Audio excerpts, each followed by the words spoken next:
We are back on the Mana Symbol channel. We're going to be playing a little bit of Carth Who Goes There. This is a Jund Carth the Lion deck, Carth the Lion Hearted, who encourages us to play with planeswalkers. So 2 black-green for a 3/5 legendary creature human warrior.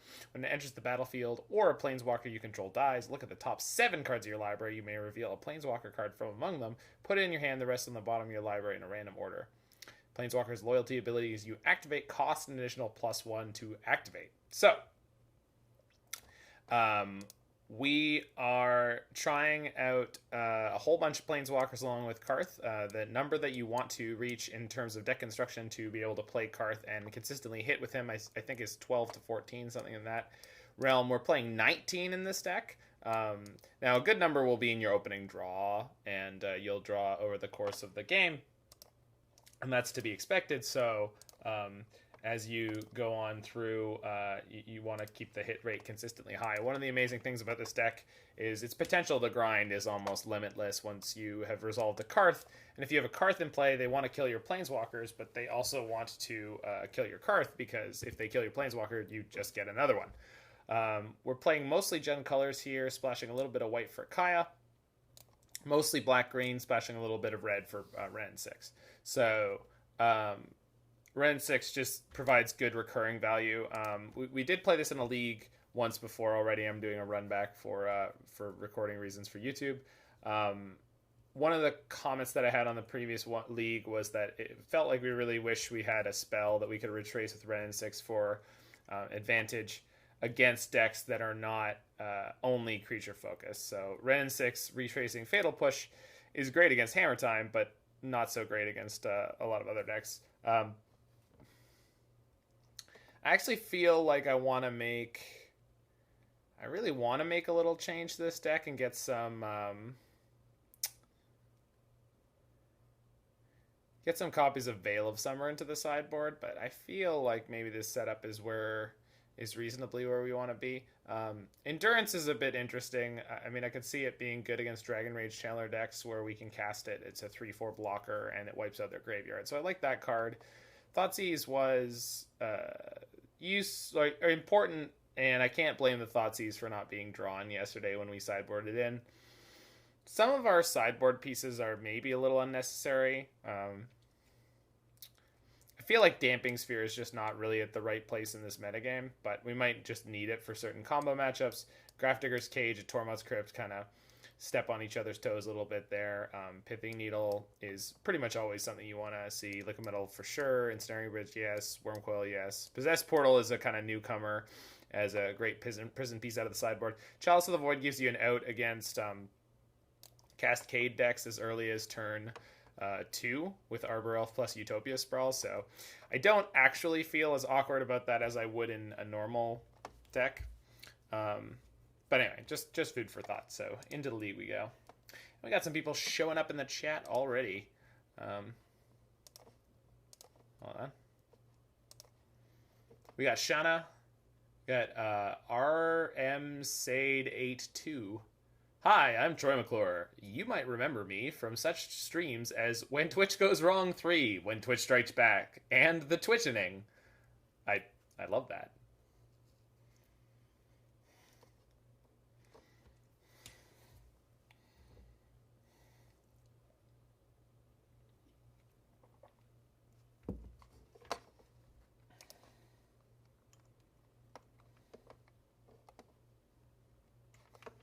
Hey, Bruce Guy, the magic guy. Bruce Spy. Hey, Telperian Kadu. Telperian Kadu. Thanks for the prime sub there, friend. A deck without any form of card advantage or selection wants to draw one of its 4 main engine pieces every game. What could possibly go wrong? I mean, yeah. What's up, Zetsuba? I mean, I'm just not going to worry about it. And we don't need to. I mean, this deck grinds out a lot of value without Carth. Carth just puts you into maximum overdrive. Which, by the way, do you know what maximum overdrive was? I've been saying that forever as like a term to refer to things being like, you know, kicked up a notch, bam. I had no idea what it was. Oh, your previous card meant about hard evidence. I saw it, but I was talking a lot. You picked a really bad time. Hard Evidence is the purest form of gasolina in Velomachus. So I saw Zan Said, I still don't know. He didn't tell me last time he rated me. All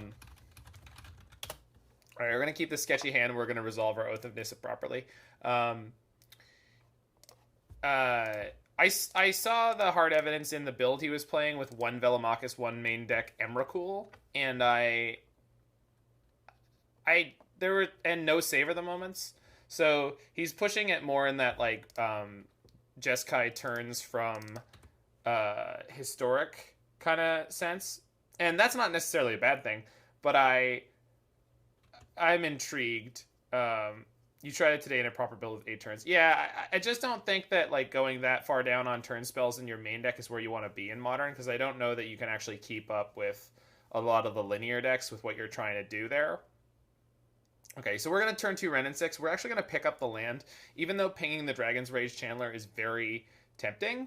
I think just securing our land drops is very important, and they could easily fire back and kill the Wrenn and Six if I downtick on this. We have more than enough ways to solve this creature over time, and it's going to take them some amount of extra resources to kill Wrenn and Six on 2 if that is indeed something they want to do here. The extra land draw makes it a little bit more appealing. Maybe I could get away with it. It does seem like a gross tempo play now that I have the extra land. I probably should have grabbed Overgrown Tomb there, because I can't play this Kaya yet. I'm going to be 1 color short somewhere.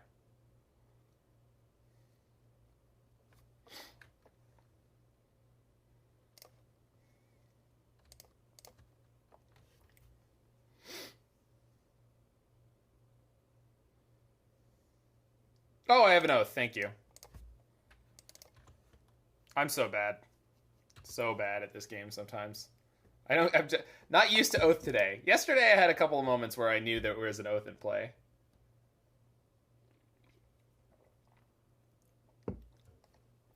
Yeah, I mean, Hard Evidence in Velomachus does seem like a really good grab in general. So I don't hate it at all.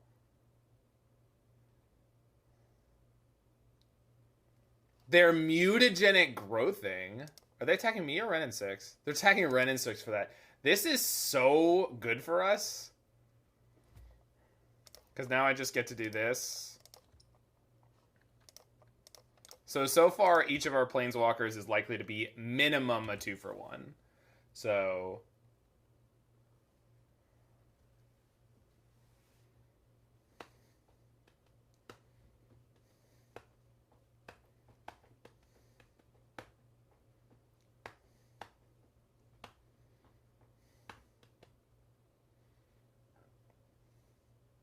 oh, they're iterating.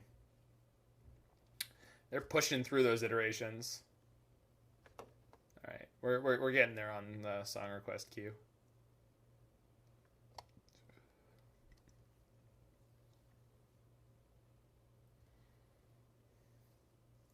What do they have? What do they have? Joker 86. What do you got?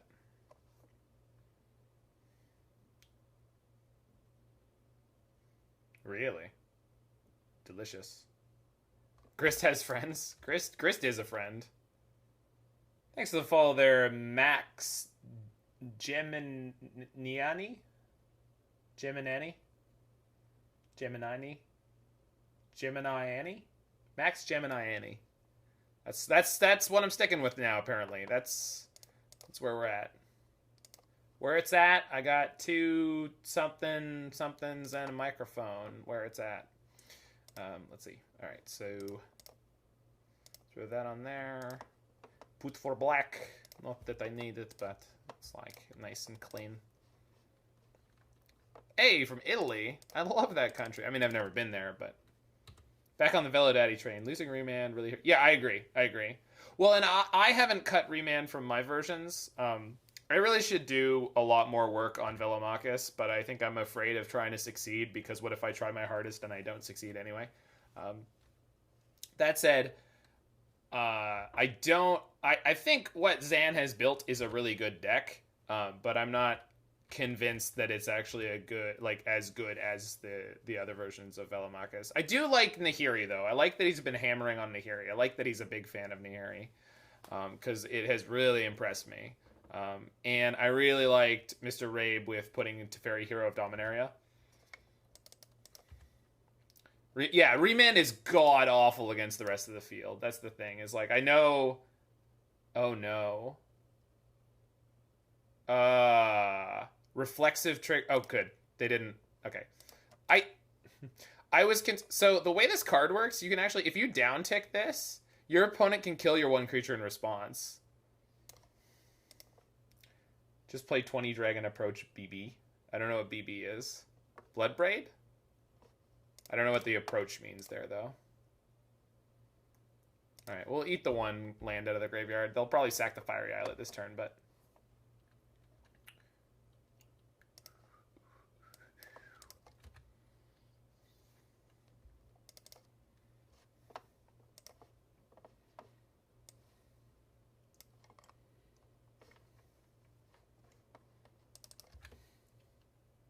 So you have 4 endings? Oh, the 3 hard evidence are just in the place of Remand, and you're playing 3 Prismari Command because you're on 24 lands?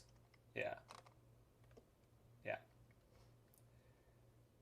I mean, it looks fine, Shauna. It just looks like, yeah, you're going to get your butt kicked in the Titan matchup. But the thing is, if you want to go play a challenge or something right now, I mean, where are the Titan decks? Nobody's playing Titan. Or if they are, they're getting weeded out in the first couple rounds. So, like, I think the last weekend's top 64s had 0 copies of Titan, which is a wild place to be. I mean, that's pretty unbelievable considering the dominance of Titan over the last several years, right? Okay.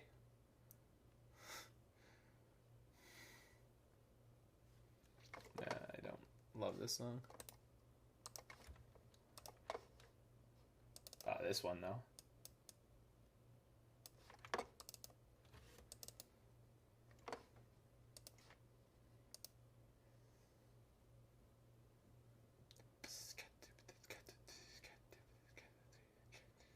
Well, the funny thing is, like, statistically speaking, 24 versus 23 shouldn't be as big of a deal. And when you're looking for the Wrenn and Six, like, again, it shouldn't really matter that much. But it just somehow always does. Yeah, Planeswalker control decks. I'm all about them. Jeez. Flooding a little bit in this matchup.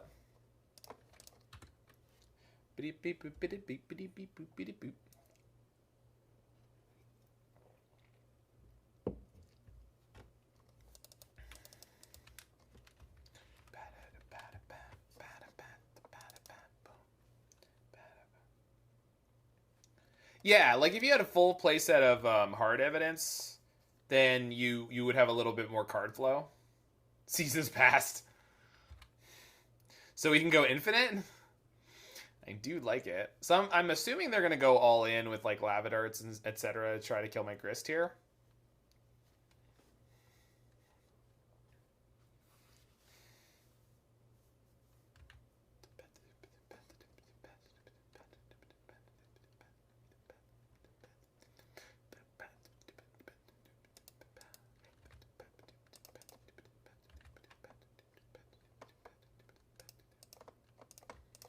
So I want to keep my insect on deck, though, because then I have the ability to use Grist as a removal spell.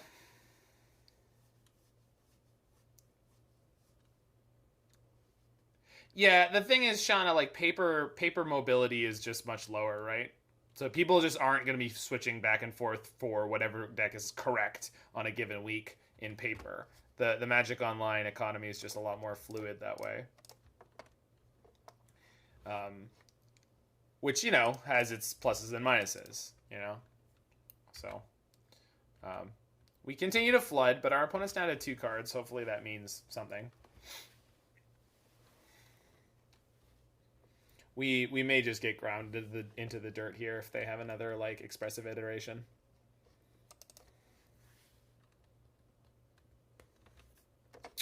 Oh, I guess the Stream Decker bot's not here, but that's okay. I'll fix that momentarily. Apologize for that. Kioing? KB Oing? Not sure what your name is supposed to be there. 1 and then a 3 would be a B.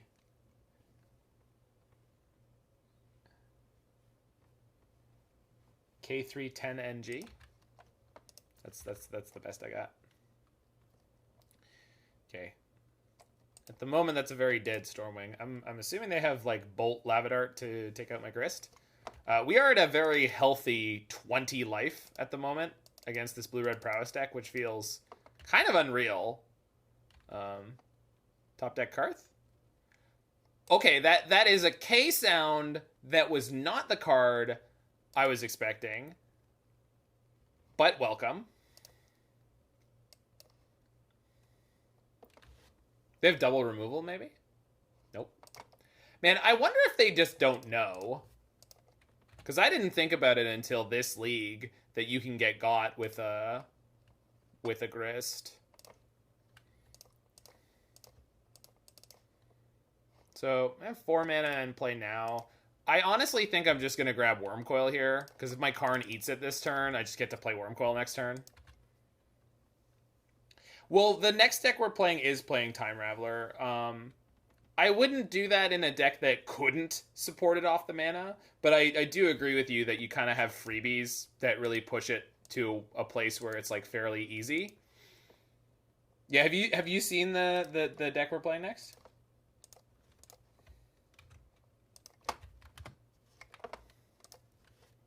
It's got cats.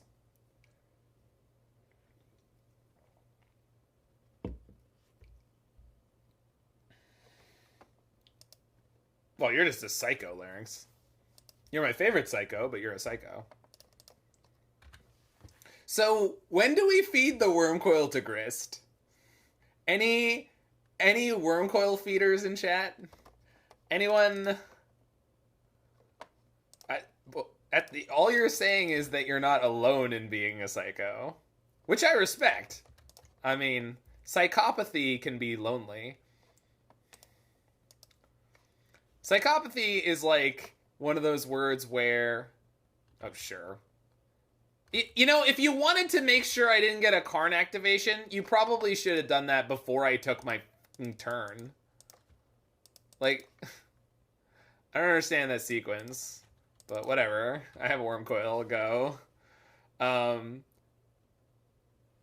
Psychopathy is one of my favorite things that I've ever heard in terms of that is a pronunciation that I would have never expected. And it's like the first time you ever hear an English person actually say saxophonist. Maybe they wanted to change the Wormcoil, they changed their mind. Sure. Yeah. I just think that was really loose out of them. Like, that was very... I think they're probably feeling a little, yeah, like that. There are British people who will describe a person who plays a saxophone, who we would say is a saxophone player or a saxophonist, as a saxophonist. That's not all British people, but there are some who will. That is a correct pronunciation. I'm saying, though, right? More like a saxophonist. Oh, we probably want no Arbor Elves on the draw. But I don't really want Thoughtseize. Maybe I can main deck one Chalice, probably. Even though it's a little bit crazy to play the Chalice, I don't think that... I think it's probably okay. And then maybe... the Walking Ballista?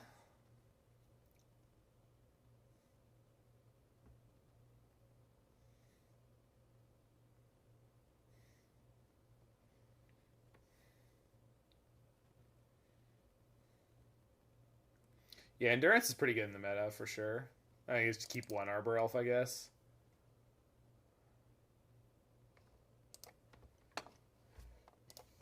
Alright, let's get to the queue.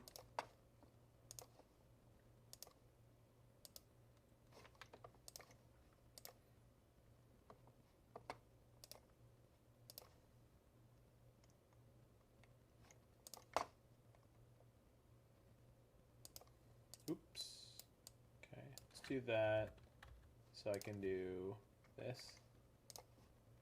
All right. Sure. Ponemol to 5. Yeah, aluminium, right. Yeah, commentary instead of commentary. Hey, Halsey.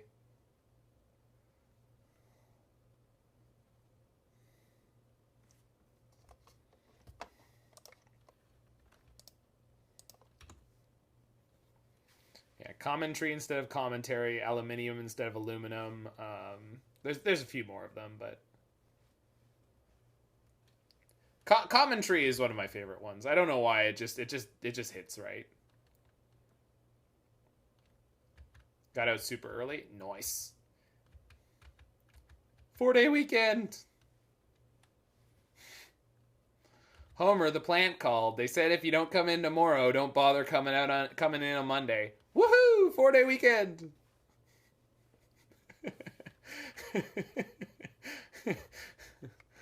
I love it. I love that.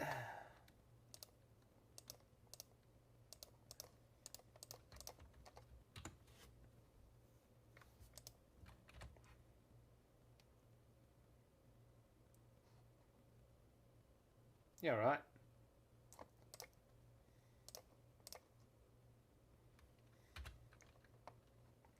Wrenn and Six, or we are make Carth. I don't have any fetches right now, so let's just grab this Carth because I ain't have one.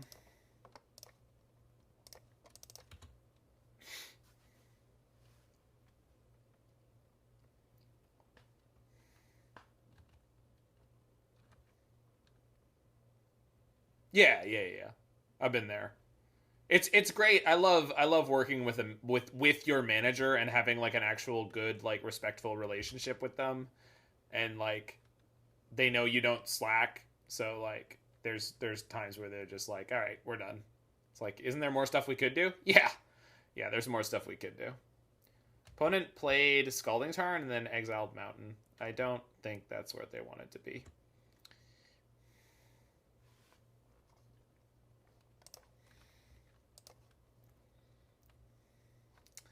Well, shit talking is a part of life. It's what separates us from the animals, except for the shit beetles.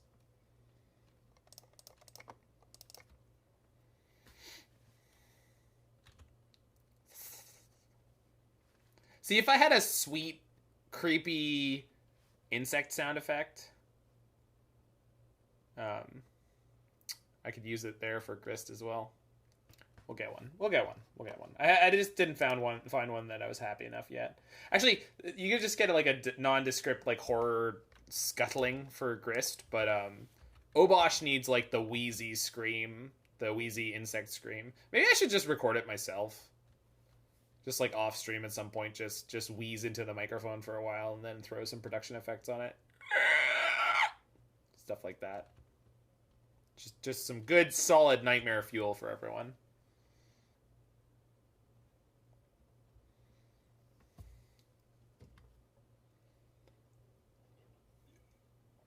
We turned down a 10-hour 4-4 condo job that would have kept us busy until midnight. Sorry, was that a single condo unit? No, my ringtone will never change. My ringtone, at least until I get a new phone, my ringtone is never moving from the Mr. Peanut Butter's house theme song. Who's that dog? Mr. Peanut Butter, knick-knack, paddywhack, give a dog a bone. Who's that dog? Mr. Peanut Butter. Trying to catch a break, Jack. Leave a dog alone.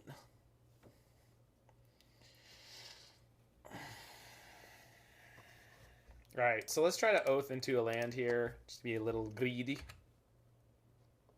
That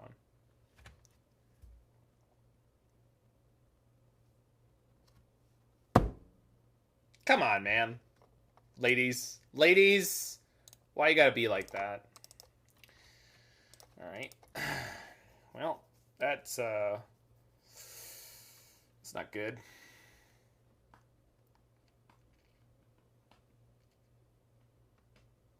Huh. Okay. Well, pitching for endurance suddenly has value, I guess. So that ain't not bad.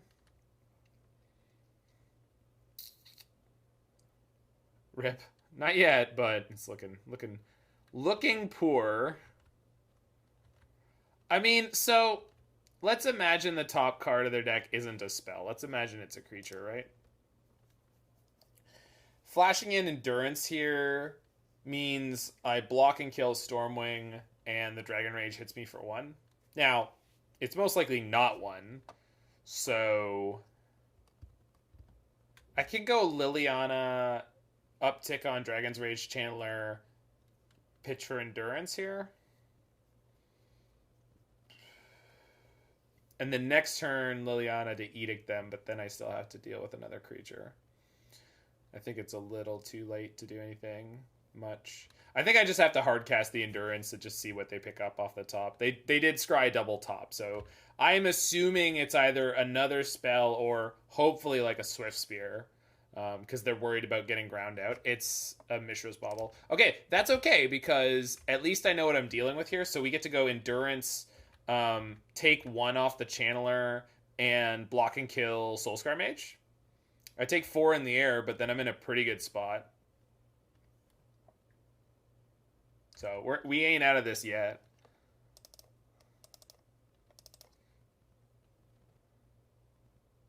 And then next turn we play Liliana, kill the 1/1 Channeler, and we have the endurance to block the Stormwing. So this might be disastrous for them. We'll see.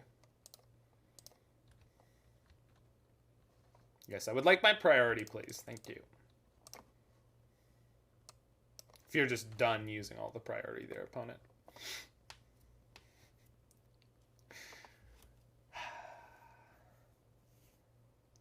It's Friday and Modern's fun. Do do do do do do do do.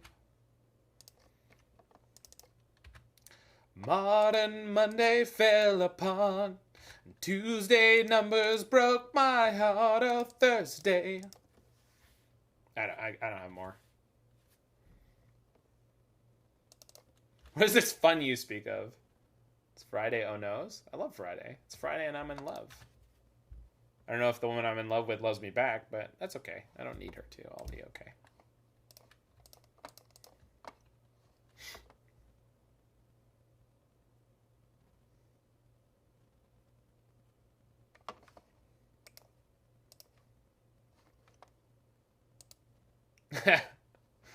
That's true.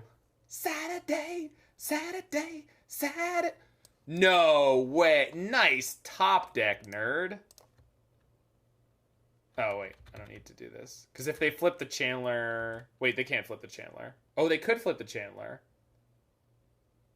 Alright. They didn't. Good. So the way they flip the Channeler there is a sorcery or an artifact would go in the graveyard, and then they sack the Scalding Tarn. We are at 3, which is, you know, a great life total to be at here.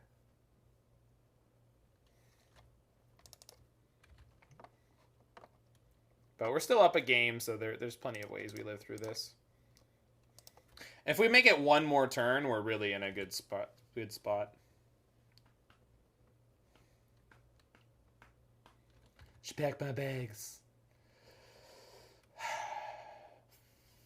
Last night. Pre-flight. 0 hour. 9 a.m. And I'm gonna be... Holy crap, what a top deck. Alright. So, basically dead. If we'd hit...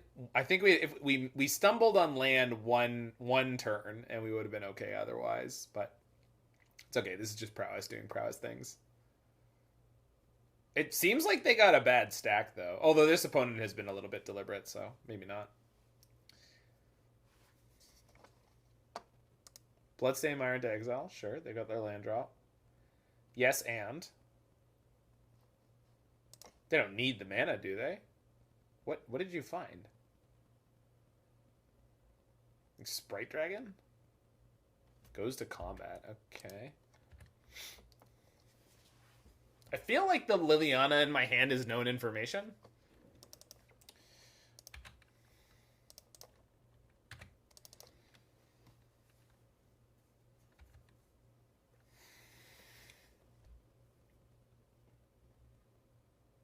Perfect. Oh, no, it's not perfect. Balls. Okay. So I'm going to 1 next turn. Or dead. We'll see.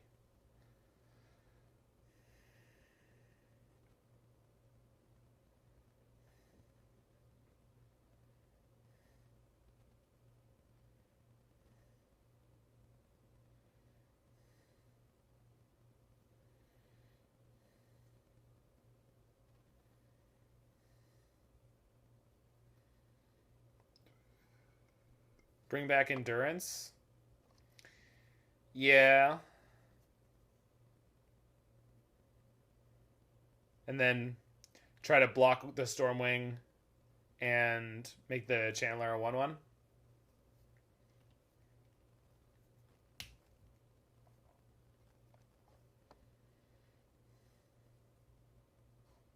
Yeah, because then I still have Liliana in play.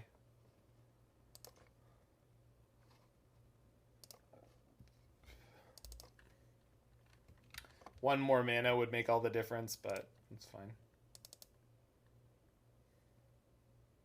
So, and then drop Lily to get rid of 1 creature, then cast Endurance with Exile. I can, but then, like, so I don't get to keep the Endurance. They're never going to sacrifice the Storm. No. I have to cast the... I can't use Liliana the Veil here. It's not going to solve this board state. I have to cast Endurance. I think I'm just going to push it to a point where they have to do stuff in combat.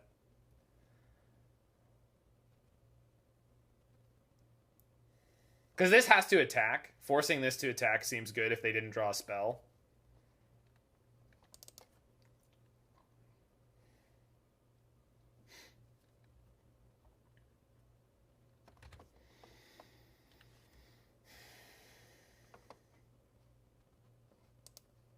Okay, opponent is in fact trying to kill me. Good for them.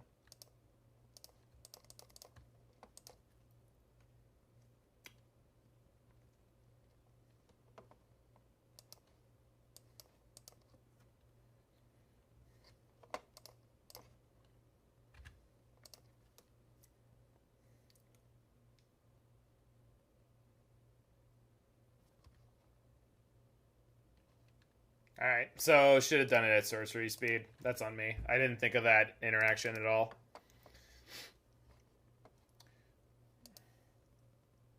I didn't have an endurance in my hand mirror. Down ticking the Liliana is how I got the endurance. Yeah, it's no problem. Yeah, I screwed up there. I should have done it before. I was trying to think of something that was going to make it relevant, but I'd always forget about Unholy Heath. Holy jumpin' Jehoshaphat. Card Market Magic with the big fat raid. Hey, and Maven Dragon's in there. How you doing, friend? Playing some Carth the Lion-Hearted. Going into game 3 here against Blue-Red Prowess. Last night we played it to a 3-2. It was sweet all the way through. So I am heavily enthused by the performance thus far. Oh, you were the one streaming on Card Market. I saw that you were live earlier, and somehow I didn't put it together that you weren't on your channel, which is obviously because I'm very intelligent and astute. Yeah, the Unholy Heat. Yeah, but if I had sequenced correctly, that Unholy Heat wouldn't have been able to do what it did, right? So, lesson learned. Never ever forget that Unholy Heat is a obnoxious, unbelievably powerful card. The prices for Shocklands is hilarious. What do you mean? Do you mean the distinction between different copies of Shocklands or how high they've gotten?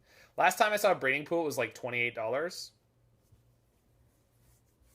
which is pretty nuts.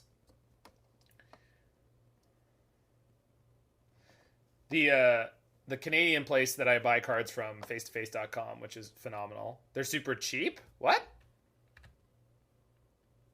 What?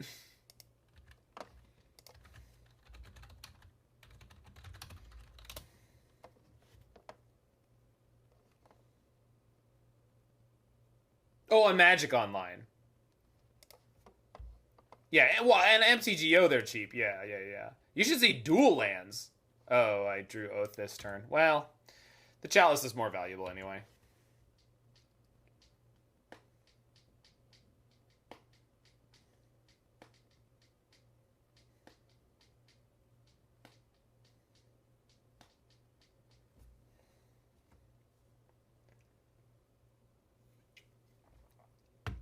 Who likes the Wheel of Tilt?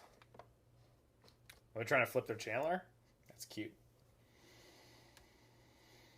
All right, so... But yeah, if you think Shocklands are hilariously priced, you should check out Dual Lands. Dual Lands on Magic Online are hilarious. Their prices are hysterical. It really... I don't even know if there's any... I don't think there's any metaphor by which I can describe how that looks compared to real life. I think it might be the like, other than maybe the Power 9, the largest delta between online price and real world price. All right, so they're gonna have Manamorphose into Stormwing here most likely. Please just play Iteration. I need one more turn to set up here. Yes, that is about correct, Mir. I don't know if $3 in MTGO is correct, but about 1,000 in paper is correct. Yeah, Savannah especially, right? Because Savannah is not super highly played online. I think Plateau is probably the biggest delta. So if you go E-Price, Plateau versus price. Okay, so there we go. 1.5 tickets, let's say, at the height, and then let's go for the cheapest playable Plateau, which is 150. So that it's about 100 times, right? Assuming that third ed, there we go, or 377, 350. I do appreciate Aqua Teen Hunger Force, Jen and I do. I wouldn't say this is an Aqua Teen Hunger Force stream. I think probably somewhere in the world someone would be annoyed by me claiming that. And I don't want to annoy them because they're probably horrifying because they're an Aqua Teen Hunger Force stan. But, you know, I definitely have enjoyed some Aqua Teen Hunger Force in the past.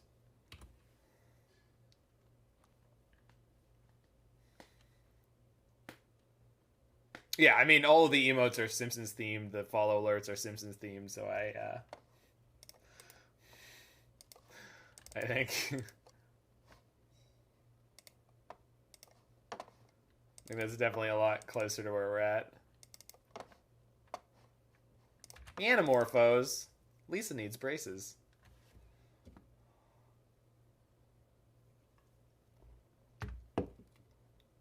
Deal. Do you guys see that sweet 2-card combo? They got to scry 2 and draw a card.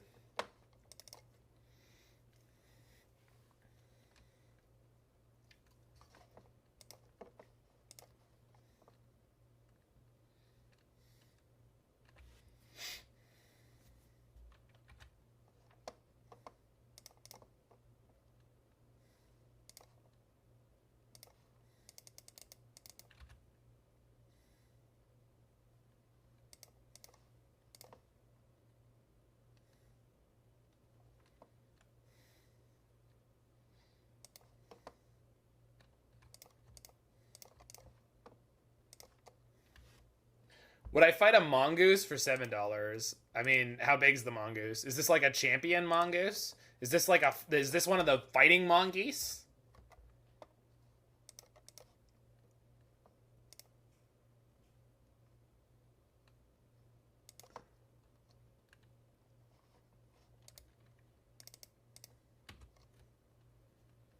Sorry, would you fight a mongoose for $7? Not officially. They're coming back, but Blue Jays home gains. There you go. I knew I missed something in the conversation. Oh, this is Superfriends, baby. My friends are super. I actually like to think of them more as the Vindicators.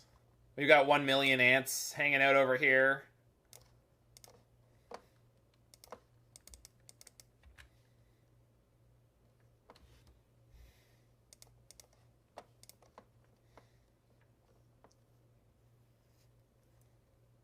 Is doubling season in here? No. We're already playing a reasonable number of bad cards. We don't need to go too far down the rabbit hole on that. Alright, so there's no card types I can remove here. Don't bring up the Morty? Oh geez, Halsey, I really... Oh man, I didn't think that you'd be... Oh man. Sorry about that.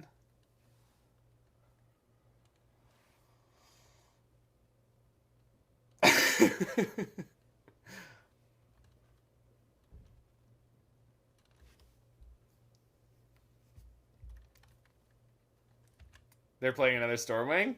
Are you telling me Grist has eaten 2 Stormwing entities? Grist is hungry for chicken. Chicken for days. Chicken for days!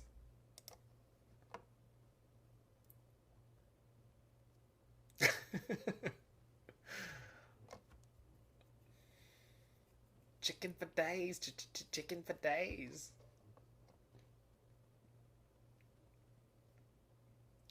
Say, what do you want for dinner, son? I want chicken for days. Whoa, what? Thanks for the follow there, Khalid Sam. Khalid Sam? Oh, yeah. So, I biked past McDonald's today, and they had advertisements out, like the decals they stick to the windows. For the new, Space Jam movie. And I need a poll in chat. How do you spell the name of the team in Space Jam?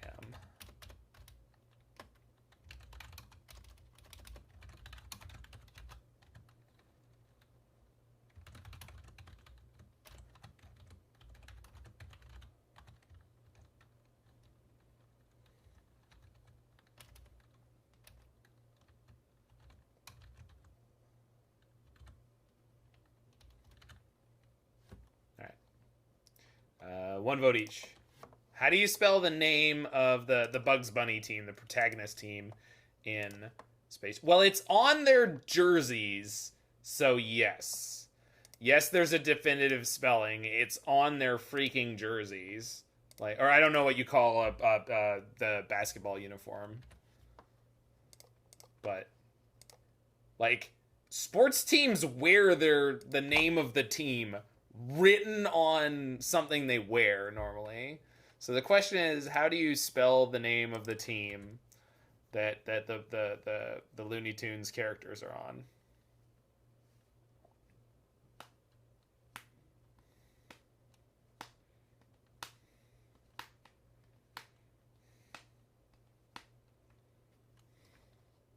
Was this the frustration turn where they just burn off their 1-mana spells? I hope so.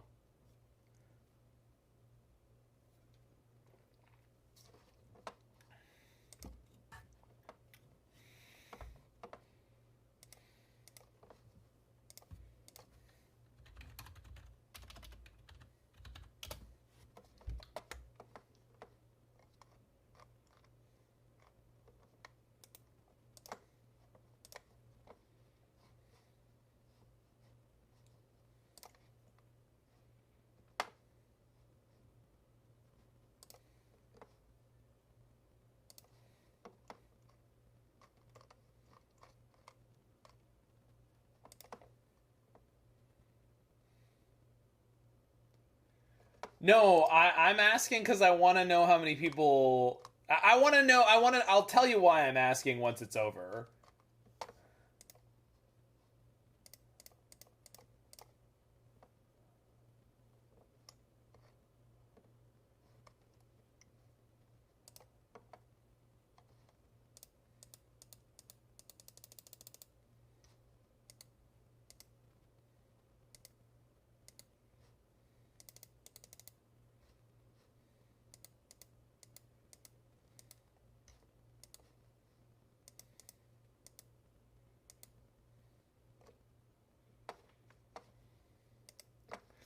Right. And this is just one of those, the answer might surprise you. Man, they had another Stormwing, and I'm drawing nothing but land still, huh? All right. So I could slam them for 7 life here with the Kaya and gain 7, right? Yeah. Or if they don't kill my Grist, I just make an insect and then kill their Stormwing. So let's do that.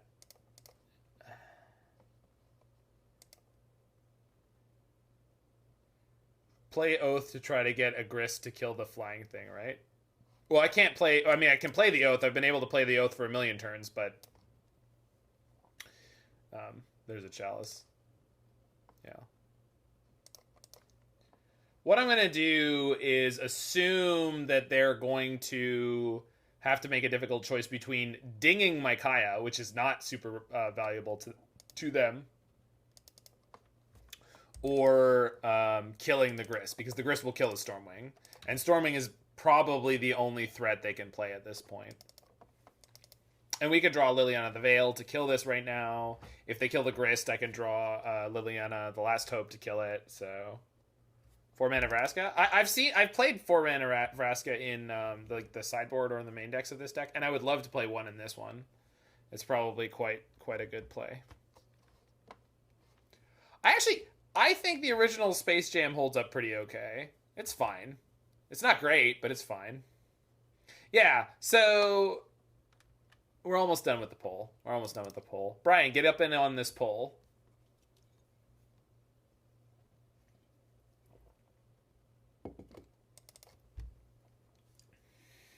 You did? Good. I like you. Okay, so they're killing the Grist. Yeah, Space Jam was great at being exactly what it was. Exactly. Yeah, and that's fine, Scrimmet.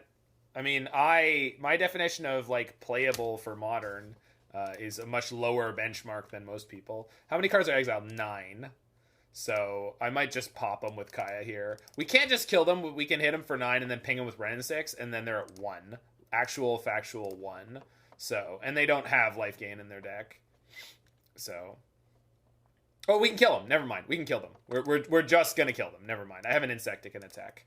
1 million ants is about to win the game. So our poll has ended. Toon Squad. So the name of the team is Toon Squad.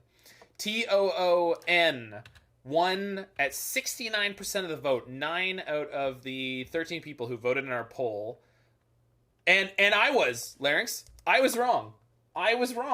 I thought for my whole life it was the Toon Squad. TOON. Because they're cartoons. They're cartoons. They're cartoon characters. Here is Bill Murray in the Toon Squad. TUNE. The Mandela effect at maximum strength here. My brain replaced that. I can see the logo. That logo written TOON. I can see it. Unreal. I saw the ad in the McDonald's on the windows with TUNE Squad. And I was like, oh, they changed the name. Weird. Like, why would they change the spelling when they fundamentally changed nothing about what the name is? Thanks to the follow there, Mobral King. And it was always Toon Squad.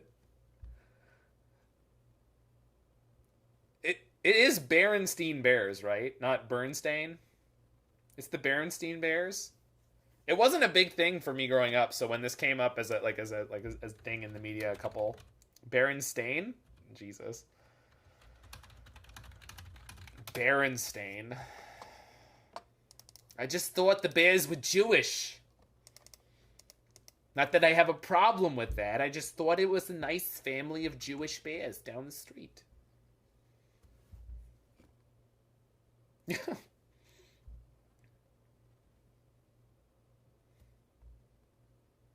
Okay, they're grabbing the Wrenn and Six, I assume. Arid Mesa Godless Shrine. That's probably just Black-White Griefblade, right?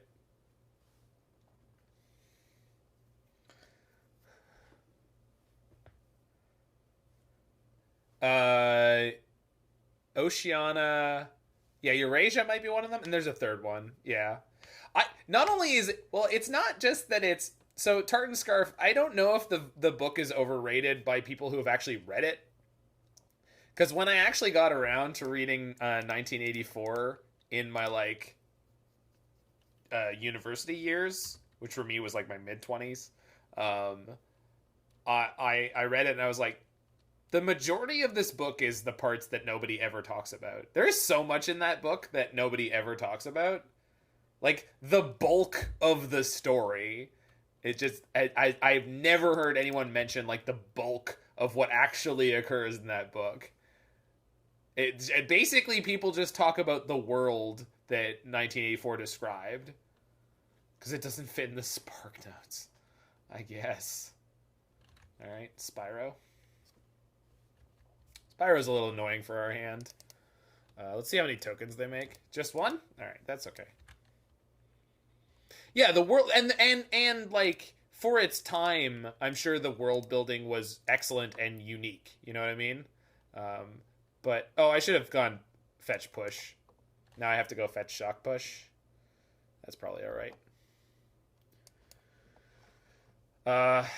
No, I don't have to. I can grab a swamp, and then I can grab a stomping ground or a... yeah, there's only 2 Kayas. This will be fine. I mean, I don't love it, but it's fine. We're just going to spew. We're going to spew and hope we end up winning. We have to play Last Hope first, because if we play Veil first, we're going to end up discarding the other one, most likely. Alright, that's what I wanted.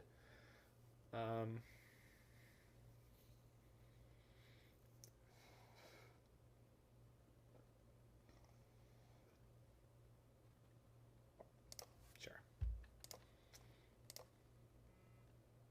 I guess this could give them a discard outlet for the, for like a Lingering Souls, but I'm not really going to worry about that. If they have a Croxa, that's going to punish me here. That's fine. Yeah, I read Great X. There's a Croxa in the graveyard. Son of a bitch, I missed it. They discarded it to their Seasoned Pyromancer. Of course they did. All right. My bad. My bad. I mean, I guess if they play it, I'll just edict it and then hopefully play on from there. Thanks, MTG Limber. Good spot. Yeah, I read Great Expectations, and it was... The South Park episode that described that is Great Expectations starring Pip is way better than the book was. Like, not close. Because the episode of South Park is mostly accurate, but then actually entertaining. And cut out a lot of random BS. We had a third Lily, so we can assemble Lilytron. Yes, it's the Seinfeld effect, Squirmit. Was that the Mardu deck you've been working on? I don't know. Have they been stealing your notes? Have you watched your notes? Have you been paying attention to who's been in and out of your laboratory?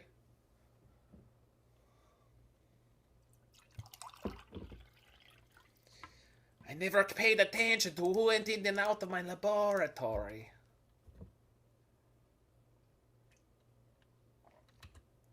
Yeah, that's the Seinfeld effect, Brian. That is where something in terms of comedy was funny, like was kind of like ice broken on Seinfeld in the 90s. And someone will see it on a newer show and be like, this isn't that funny. Or no, sorry, they'll go back and watch Seinfeld and be like, oh, these other shows did it and they did it and it was funny. It's like, well, yeah, but yeah, exactly. All right, that'll work. Hey, you, Sax Stoneforge Mystic. Oh, crap, but now they have Croxa Fuel. All right, we're going to get buried by Croxa because we couldn't find a Kaya at any point, which is, you know, whatever. And now I lose my Carth because of it. I mean, at least they're going to exile 2 Seasoned Pyromancers, but we're going to be... Yeah. And what's the deal with airline food?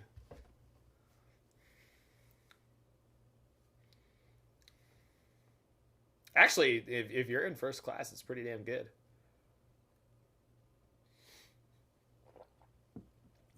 Don't break my Carth, my achy breaky Carth. I just don't think he'd understand.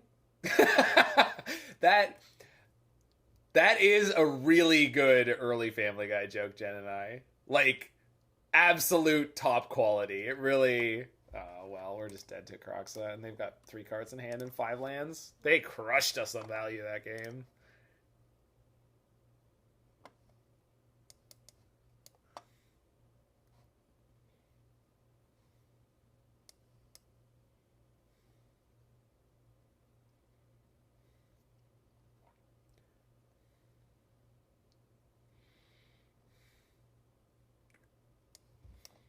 We're probably supposed to have Thoughtseizes here instead of Arbor Elves. And then we can cut one... Yeah, one Liliana Last Hope. Well, no, they've got a lot of token makers. Yeah, Oaths have been insane. The Oaths have been unreal in a large number of times. Yeah. I don't remember the rest of Peter's commentary in that scene, but I love that his final line. I love the way, not me, Mr. Scheinfeld. Maybe someone with time to fritter away, but not me. Like, he really was able to ride that line between, like, being, like, intellectual and sort of critical thinking, where it was really funny for him to be, and then just being a moron the rest of the time. But, like, before Family Guy was canceled, they did a lot of, like, soul searching to try to figure out how they weren't just being a crappy knockoff of The Simpsons. When they came back, I kind of liked how honest they were about just being, like, a bunch of, like, nonsense humor. And there's a lot more musical numbers, which I don't think is a bad thing, necessarily.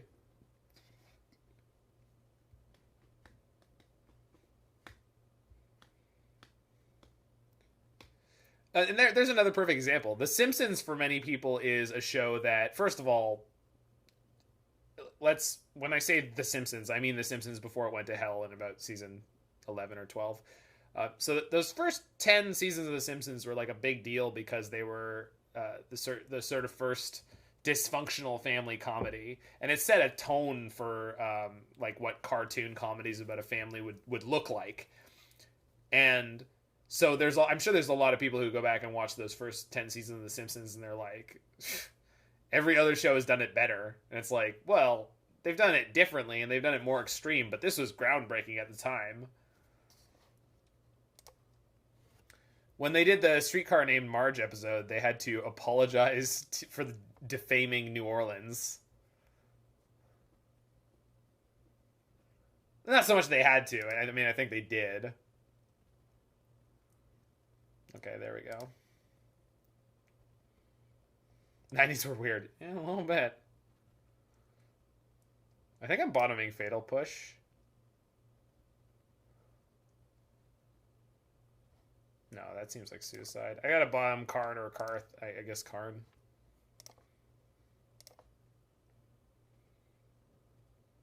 Paul Reiser.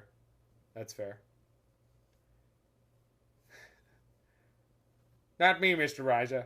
Someone who has time to fritter away, but not me. Yeah, that's good stuff.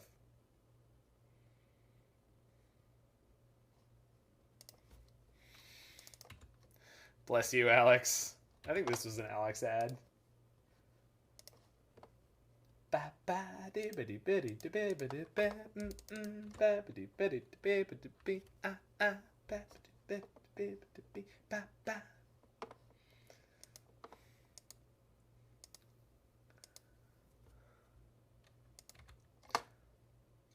Also, I don't know if it could be said that the chefs that work on airline food work really hard. I don't know if that's necessarily a fair comment, because I feel like most of those meals are made by machines. Like, the chefs who design it, yeah, I mean, they get a good paycheck, and I'm sure they put in their, 40 hours a week. Actually, I don't. Maybe it's like more like 24, and they're just like paid basically to be experts. That is the more sort of natural solution in my mind. Now, they probably worked really hard to get where they are, but I don't know if they work that hard now. Oh, that's terribly unfortunate. We had the same problem yesterday, which is part of the reason I kind of wanted to get some Veil of Summers into the sideboard. Yeah, I haven't eaten like a meal on an airplane in years, but definitely those machine-made pretzels are pretty good. Yeah, there you go. There are people who work very hard to make sure that the people on airplanes don't have to work very hard on your food. Well, they load it on in like pre-warmed drawers, right? Yeah, I started up early, Luke. I apologize if that messed with your rhythm. It's going great. Playing a little bit of Karn friends. Oh, that's just rude. Is what that is. If I top deck a fetch land, you're gonna be sorry. I said if. I should have said when. When I top deck a fetch land, you're gonna be so sorry. Yeah, definitely Jen and I. Honestly, I usually just eat a good meal before I have like a big travel day, and then it's just not a big deal. Okay. We're gonna draw a fetch land now. Okay. I mean, I'll take it, but I'm kind of annoyed still. Jade Cat. Wow. Well, we just take the Season Pyro because the push can deal with the. Actually, based on the texture of their hand, we should be able to be fine here, assuming that I can top deck one freaking land.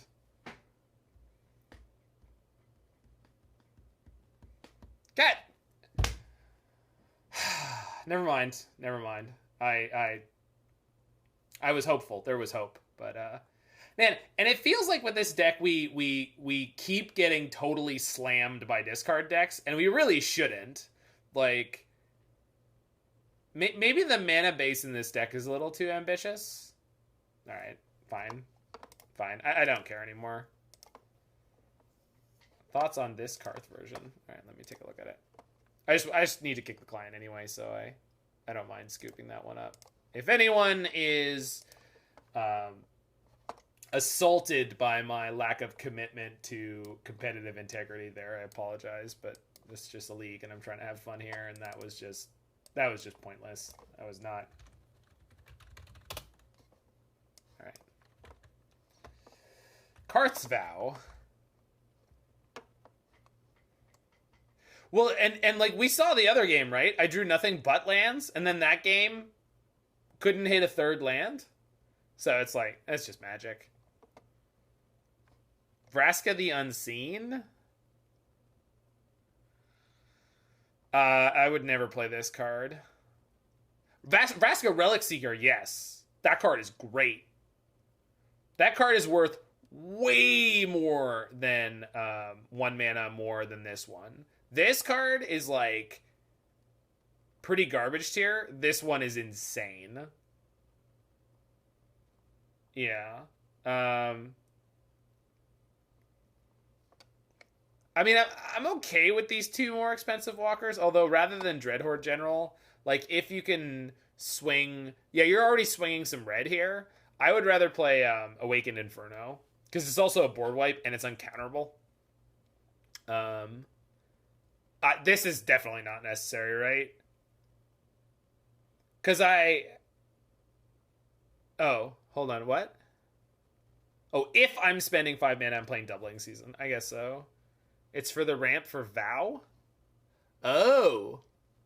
Okay, this is a card I've not read in a long time. XGG, Legendary Sorcery, so you have to control a Planeswalker or a Legendary Creature to do this.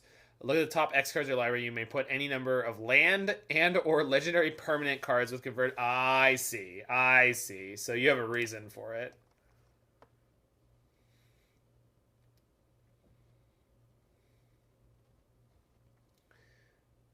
Yeah. I mean, I wouldn't do this. But if you wanted to do this, I would not tell you it has a 0% chance of succeeding, because it doesn't, but this is not my... I mean, it's cool, and, like, you clearly... Why not just Genesis Wave? Yeah, that's probably better, right? That's why the Garruk and the Nissa. Sure. I don't think that justifies trying to play these cards in Modern. And then you're missing out on the Lilianas, so your board interaction is much lighter. I don't know. I don't have a lot of belief in this deck if you start getting hit by all the discard and the early aggression that we have been. Because, like, the deck I'm playing has the feature that, like, we beat Blue-Red Prowess, right? And the reason we beat Blue-Red Prowess is because in the early game, almost every Planeswalker I play removes one of their creatures and sticks around, and then they have to burn it or attack it or something. So, you know, it's able to turn into, like, a strategic value.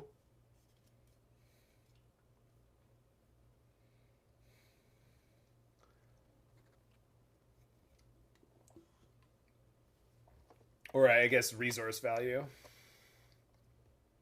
I'll be right back. Yeah.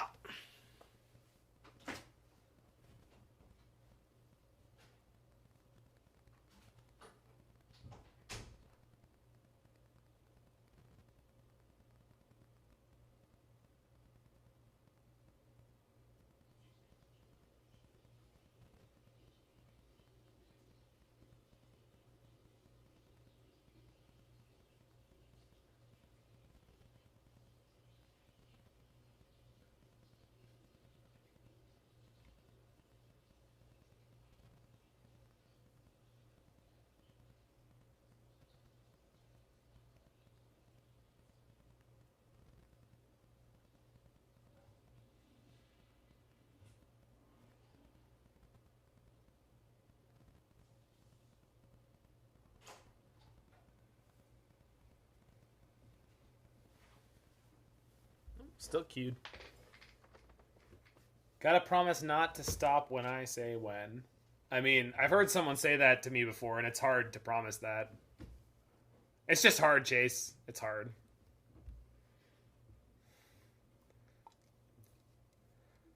Consent is one thing, but I mean, just get some weird feelings on the inside.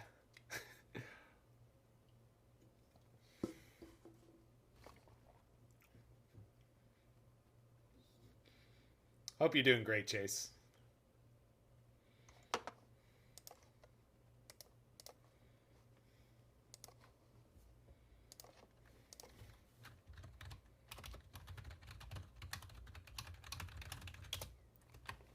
Oh, Chase, I could technically describe you as a content creator. You want to be in a song parody video? You don't have to sing.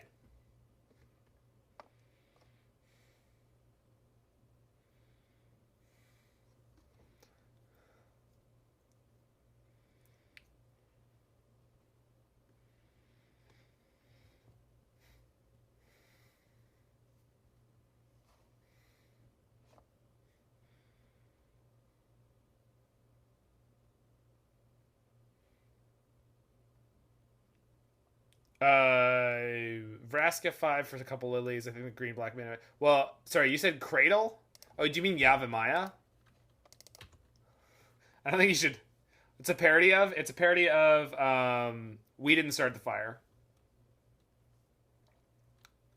But it's named Cards on the Modern Ban List. Nice, good job, Kaya. I have 0 trophies this season, so. But I'm not a trophy hunter. I'm not a trophy assassin.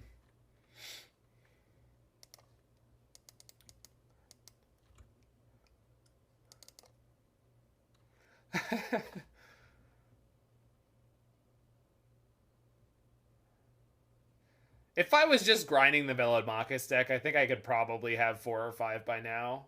But it's just not me. Frogmite? No Frogmite? Frogmite? No Frogmite? Nothing. Wild. Well, that's what we needed.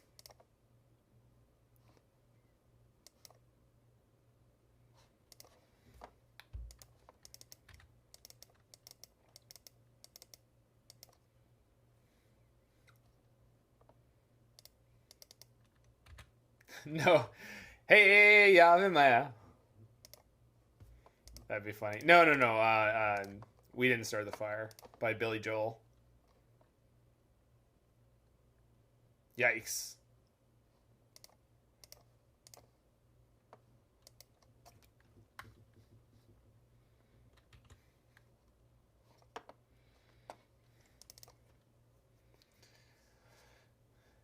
Anyway, you would just have to lip sync the phrase "cards on the modern ban list" followed by a complimentary phrase like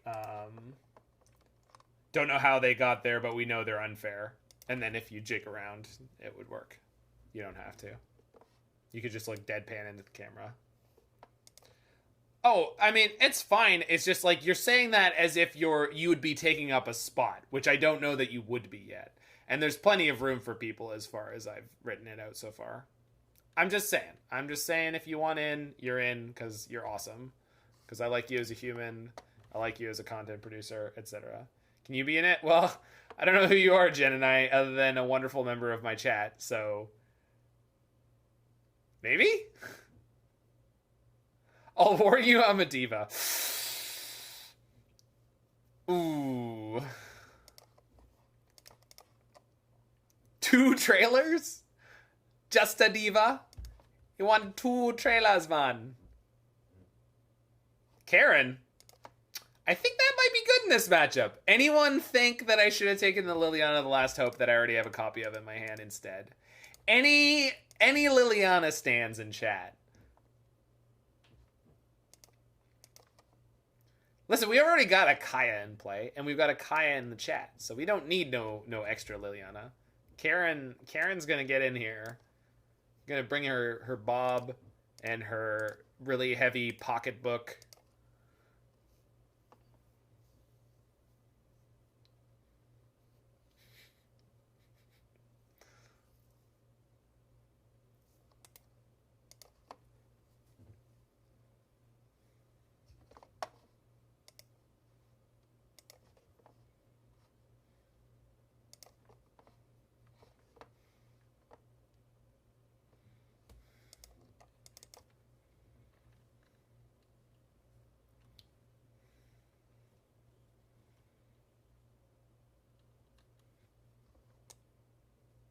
Oh, it's not colorless. Of course.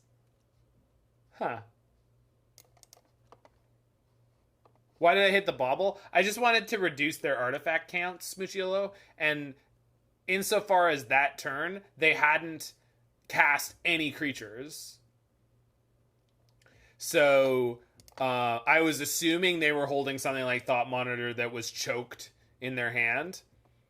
And so by reducing their artifact count continuously, I'm cutting off their ability to actually start playing the game, which helps me get to this point where I get to do this, which is opponent. You know what's in my hand. You know he's coming. Karen's here, and you're not gonna have any fun. I don't even need Liquimetal Coating. Modern's easy now.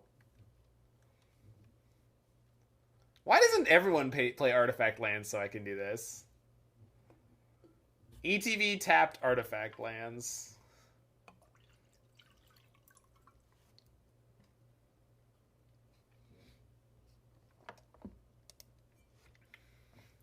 Emrakul VTuber avatar.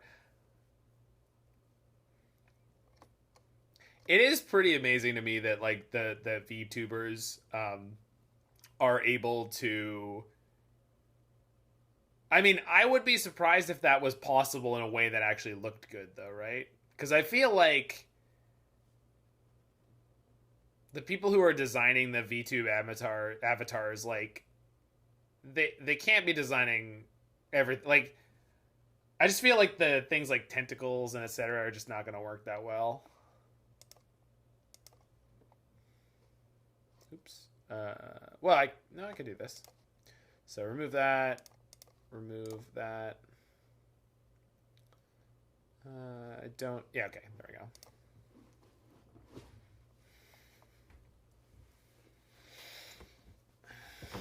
So now we're on the draw.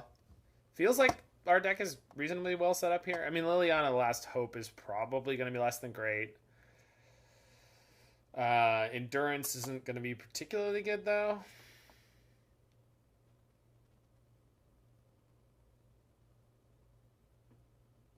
Sure. Yeah, I guess so. I just think it's not going to end up looking that good. But I'd be happy to be wrong.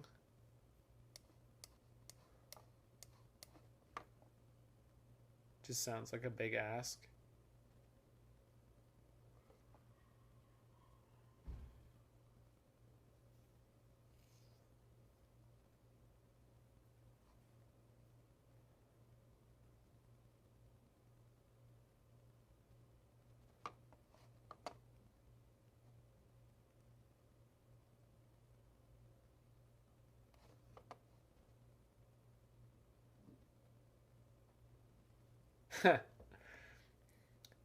I'll have you know, Squirmint, I've watched about 8 seconds of Admiral Baru, and it looked pretty okay. But they were playing some hyper complicated setup on what the hell is that card or that game called? Terraria, which I couldn't begin to fathom what I was supposed to be understanding from it, so I just stopped watching.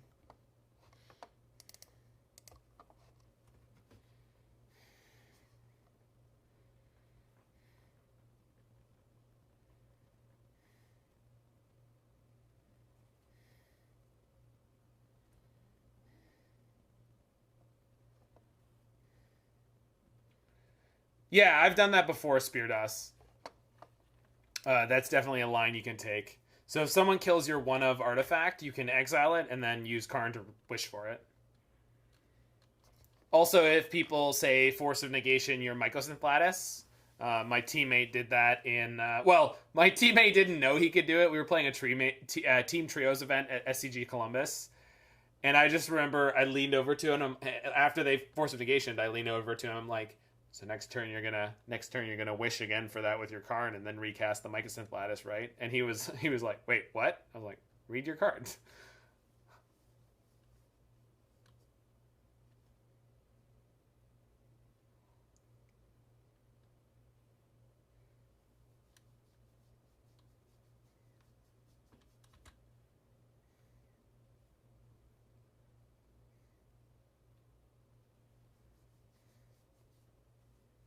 Yeah, yeah.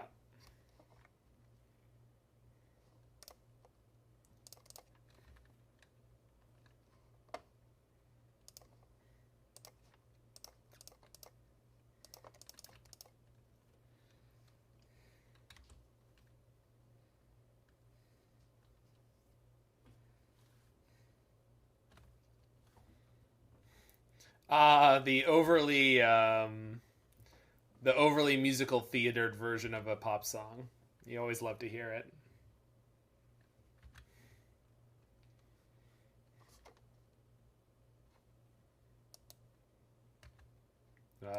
Block?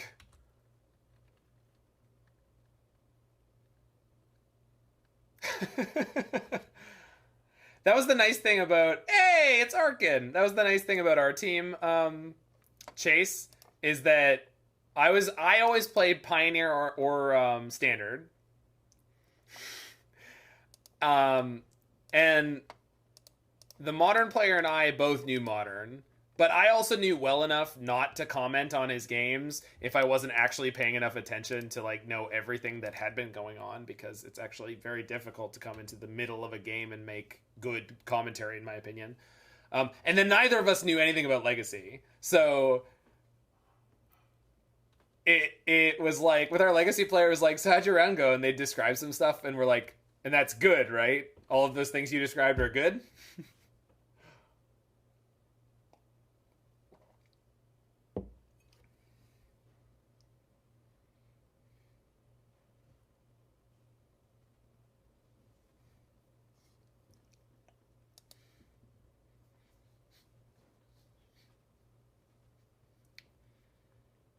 Well, that's not the best.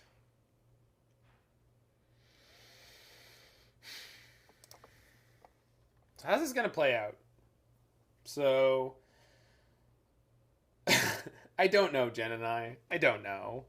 You gotta diversify, man. So if I play a Lily now and I start upticking it, they're gonna make a 2/2, and then next turn it's gonna be 2 3/3s, 2 4/4s. And they might be able to equip the platings. Lily dies. I go down a card, but that gets me closer to have a bridge active.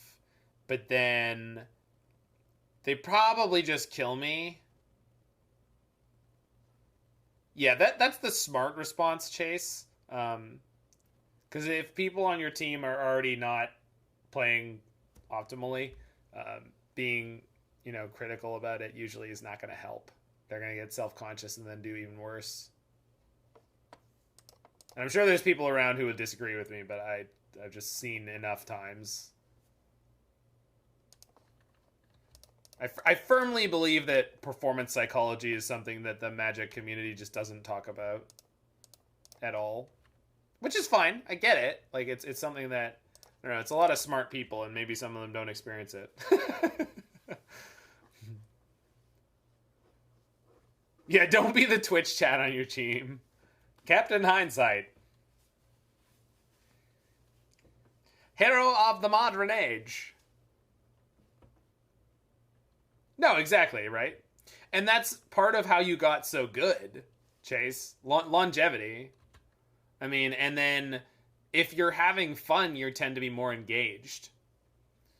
My secret quote-unquote hack for university where I got reasonably good grades without trying too hard was I showed up for class every time, and I did my very best to be authentically interested in everything that was being taught. Because when you're interested in what's being taught, you retain it better. So when it came to study for exams, I didn't have to put in much work because I already kind of knew everything, and I was kind of interested in it. I retained it better.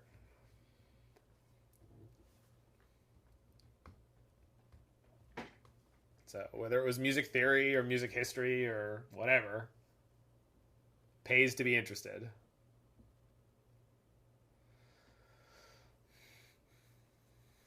That and your professors are usually a little more forgiving when you hand something in late. What was the history of music theory? I mean, we kind of covered that in music theory. And I guess a little bit in history. They're killing my Wrenn and Six. Interesting move.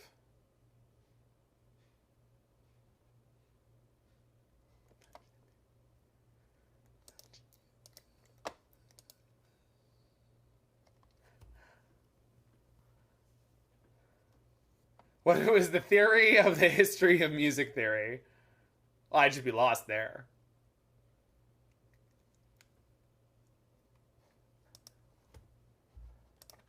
Hey, remember how people were criticizing me for drawing Triple Lily? Well, who's criticizing now? I guess the answer is me. Is that a good thing? Is that what I wanted? Monka whom? Yes, that is probably fair. Probably fair, Chase. Yes, I think Magic community is definitely a lot more people who think they're smart rather than perhaps people who are actually... Yeah, and that's... Well, you said it. Average. Average.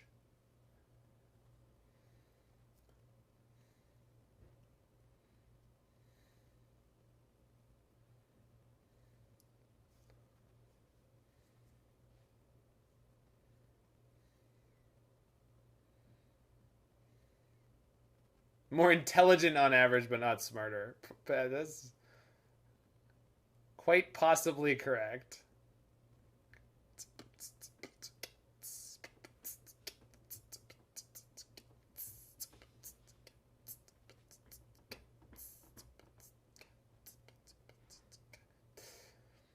We don't play usual Jund Pog. Oh, no. This is a much fancier Jund.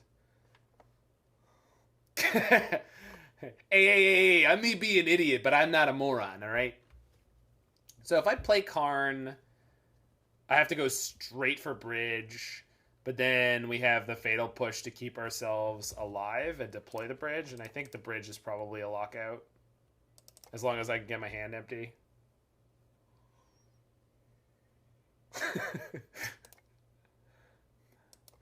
I mean, I like the Mo Sislak direction to go with that, where it's like, hey, you can't treat me like dirt. I'm better than dirt. I mean, not all types of dirt. I mean, there's that store-bought dirt, and that's loaded with nutrients. I mean, I can't compete with that stuff.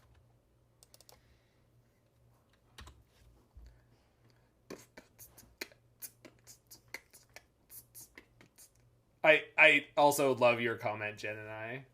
Hey, I may not be book smart or magazine smart or a butter label smart, but I'm something. I don't deserve this kind of shabby treatment, dang. So let's see how greedy they get. Because they definitely need to kill this. Butter label smart one was Lenny. All right, not surprised. Not surprised.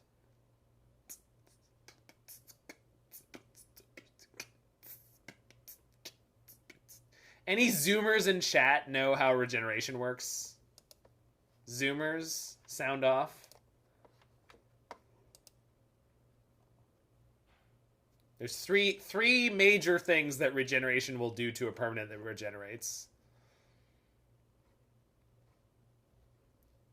I think they have Masters Tartan Scarf.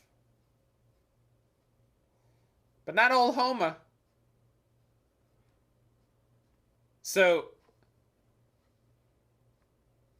yeah, they've decided that Karn definitely needs to die. And then I can't revolt. So good swing from the opponent. Very, very good swing. I'm gonna play the Fatal Push at some point, but that's the 3, Kaya. But I wouldn't call you a Zoomer. You're not as old as me, but you're not a Zoomer.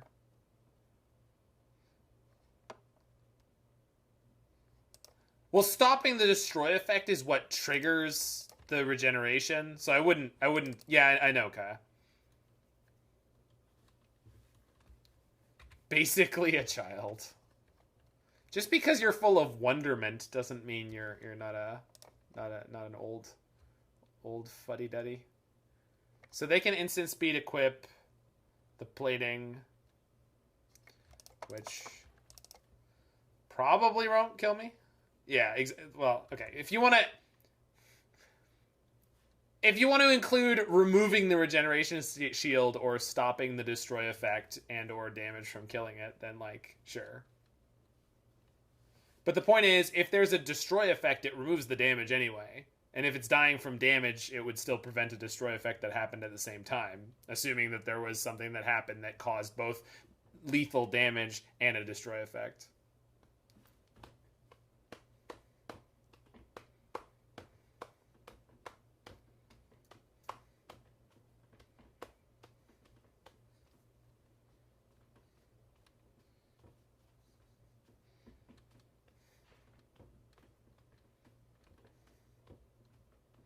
Huh, we could still end up dying, actually, if they play this right. I needed that Karn to survive. Think, Mark, think.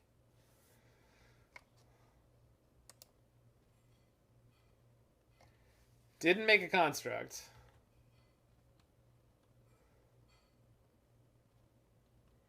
Oh, they got an extra Ornithopter, I see.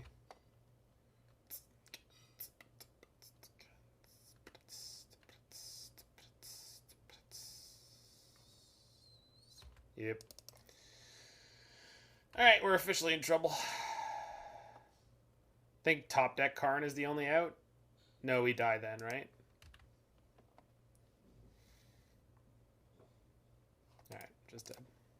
Close one. Game 3. On the play.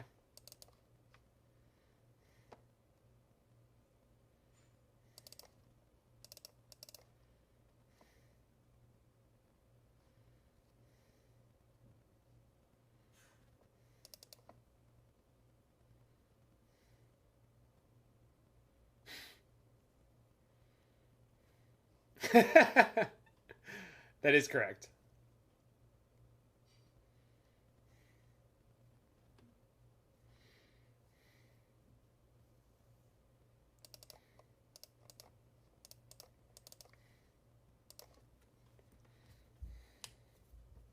Now do banding. Nobody wants to know how banding works.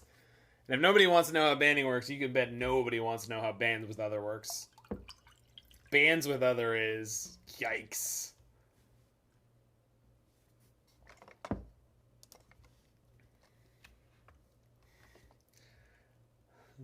They brought back phasing. Are you not satisfied? All right, we're going to keep this risky hand. Oath of Nissa. Ponder, don't lead me wrong. Ponder has officially betrayed me. Shuffle? Draw a card anyway? Is that an option? Probably was supposed to take the Karn, huh? If I deck submit banding EDH, would you play it? I don't know. How much money are you willing to pay me to play it? I don't even know how to queue for EDH, so...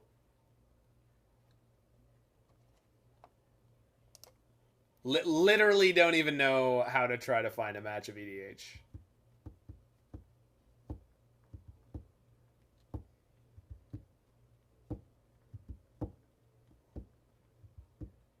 Alright, never didn't have it?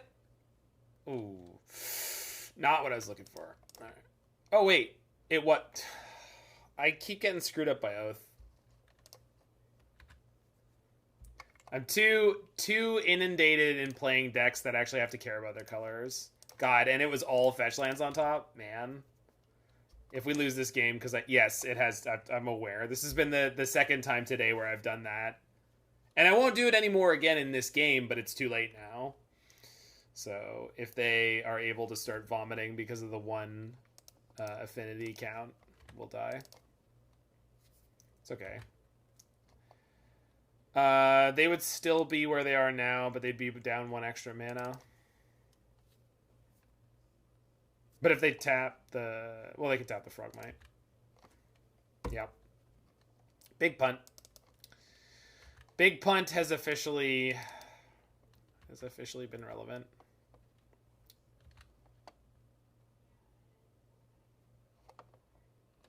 Yeah. Well, we don't have any big sweepers in this deck, and as I mentioned last night, like it would be really nice to play something like Damnation. You guys can just use the punt command. It's great. I made sure the punt command was great.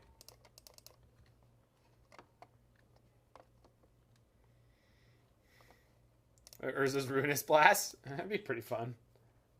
Does it time you out? No. It's funny. I don't do stuff like that to people. I had it turned off for the longest time, but now it's way better.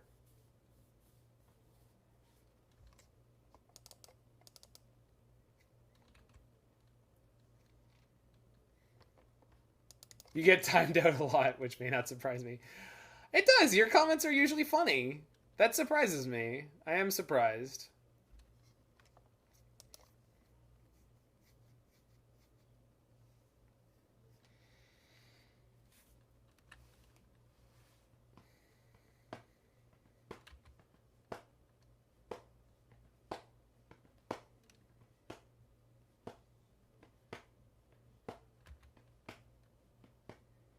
Yeah, Kaya's okay. The problem is, like, this matchup, it's not great. But it is good against a lot of the top meta decks.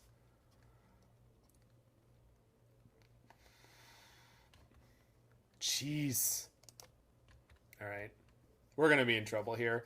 And we had, like, no acceleration. Yeah. Oh my god, more? Jesus. It's too much, man.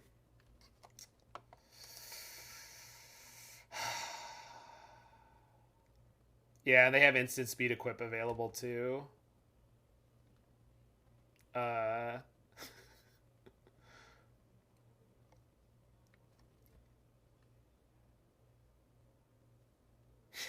have some thoughts. It's okay, we punted. They didn't get to see it, but we punted too, so... I mean, it's something. It's probably not going to be that big of a deal. I think we're toast anyway, but it might be enough. Yeah, we'll take it.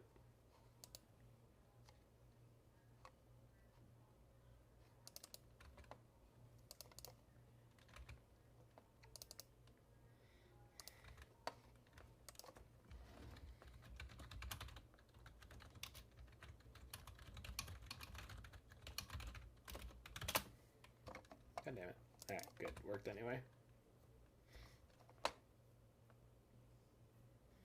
Alright. What, am I just dead no matter what? This is +9. So I'm taking 9, 10, 11. And then I can block 2. 11, 12, 13, 14. 14 probably? 15, 16. Damn, that's so many frog mites. I think I'm going to 2 next turn.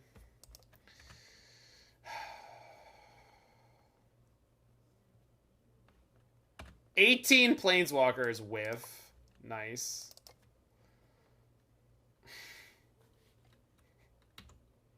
Not that I need it, it just means I'm dying with more cards in my hand, but brutal.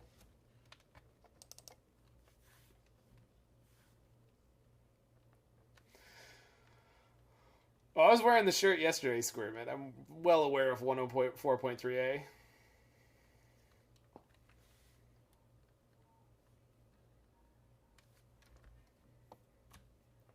Alright, people. Don't miss the fact that your Oath of Nissas exist. You may end up dying for it. Because this wouldn't have been in play as fast. This would have taken up the mana for that turn. This would be dead, which has already done at least a couple of points.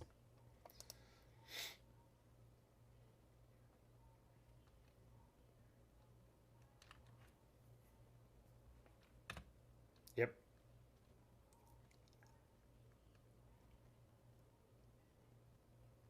With no Excel, yeah, I think maybe this was just a bad keep. Maybe I needed to have Arbor Elf or Sprawl on one to have a chance here. Or maybe the Wrenn and Six killing the Mem Knight would have been good enough.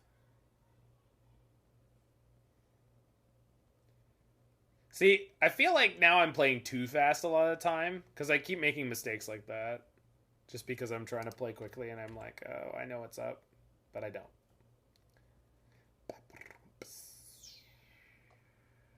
Sure. Sure. You're not attacking everything at me? Really? Okay. If they attack with everything, they can't move the equipment?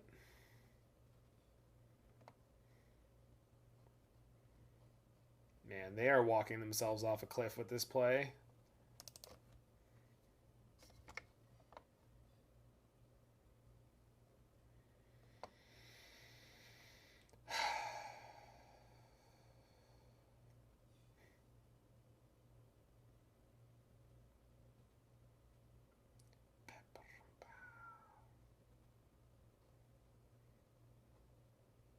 Ah, they found the line.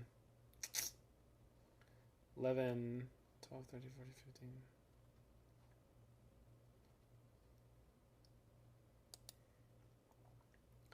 $11, 12, 13, 14, 15, 16. So I can take 17 this turn if I want to. Match felt winnable. Oh yeah, it was definitely winnable. Yeah. And we drew 0 Fatal Push in this hand too. So like,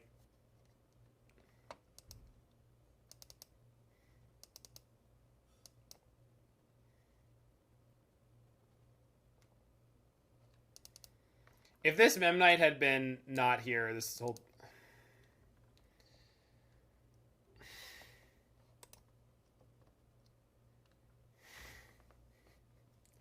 Please. Oh, okay, they're back to this line. I don't know why. Yeah, man, they're going all in on it. All right, if we win this game, it's because they did this. 110%. I know exactly what I'm doing here.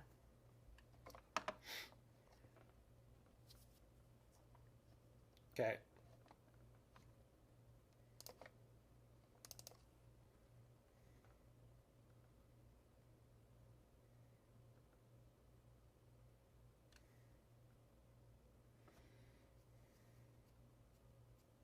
Next turn, they can make the construct and then equip at instant speed. So, in theory, we're 100% dead. Although that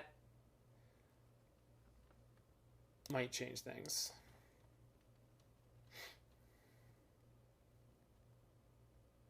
I need 3 mana for endurance, and okay, so I can't play Wrenn and Six or anything this turn. Karn uptick on plating seems be good. I don't think it's good enough. Hold on. 1, 2, 3, 4, 5, 6, 7. Hold on. It says 8.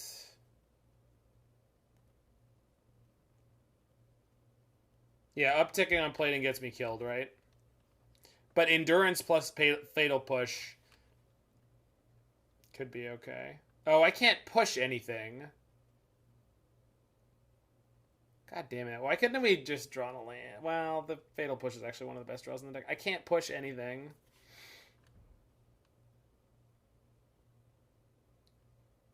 Ugh, we're going to die because they... Well, we'll see if they actually know that they can instant speed equip the plating.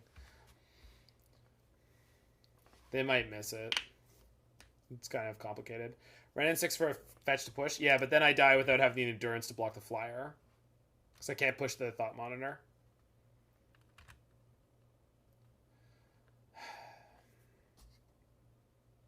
Okay, they have to find the line of instant speed reequip. But it's way easier now. So, we'll see.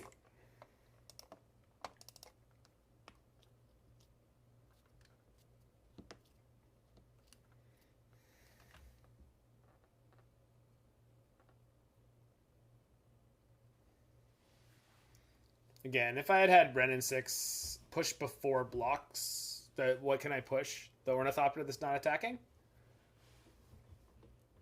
Everything costs 4 or 7. Push is actually like a joke in this matchup. You can push anything? Oh, you mean to... Okay. To kill the Ornithopter? Yeah, they can still instant speed equip, though, so it doesn't actually help me. Like...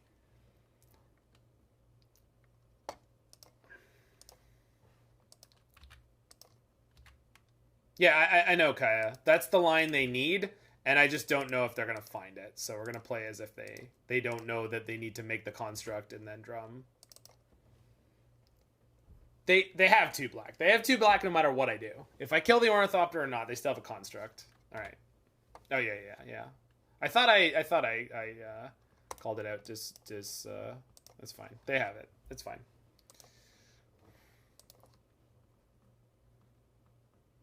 Yeah, it just nothing.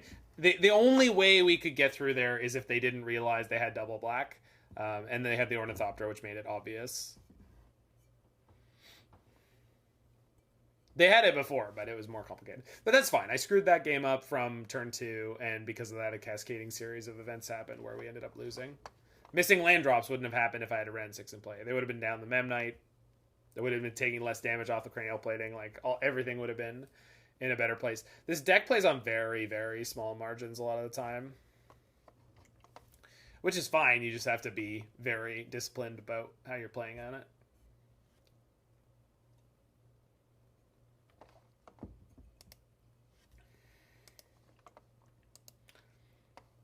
But it's like the umpteenth time I've screwed up with Oath of Nissa, and I just can't get it into my head.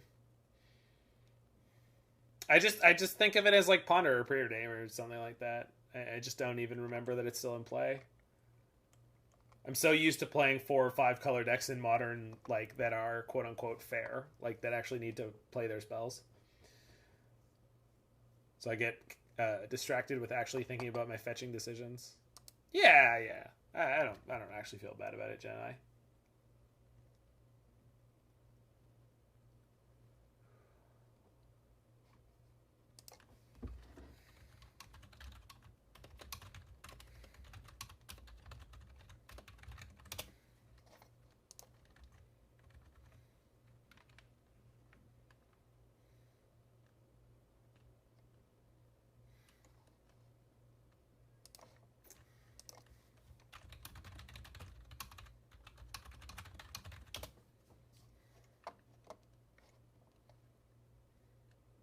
Yep.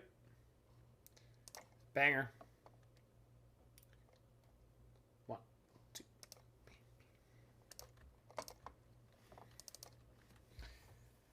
And we've gotten messed up like in a couple games where it's like Oh, if we had sequenced out Oath on turn 1 instead of Arbor Elf on turn 1, they wouldn't have Inquisitioned us and then destroyed our game plan. Definitely a lot of fragility in this deck from time to time. But not as fragile as they're going to look in a second here.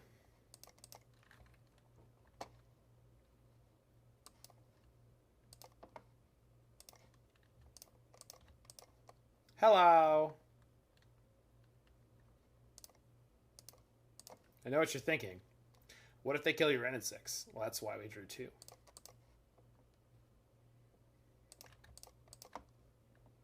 All right, there's an Oath of Nissa in play, everyone. You know what that lets me do? Look at the top 3 cards of my library and put one of them in my hand and nothing else. Yep, that seems to be correct. I mean, that's just on the modern power level. It's turn 4 format.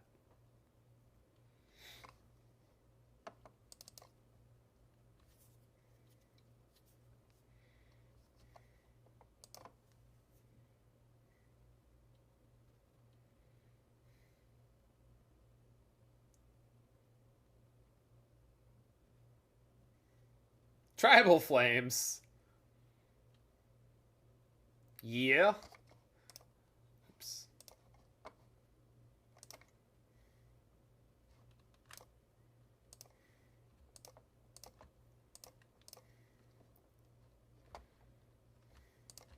They're not good. They're very, very, very, very cheap, Luke. I got them at the Dollarama, and I've gotten another pair of them before, and then the cable wore out. But the most important part is they're comfortable. The other ones I had, which may have been better, were really, really uncomfortable. They squeezed my head and they were giving me headaches, so I just couldn't use them. I still have them, but I can't use them if I have to use them for more than like a couple hours.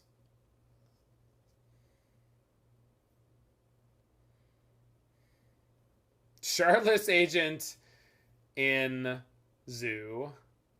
Okay.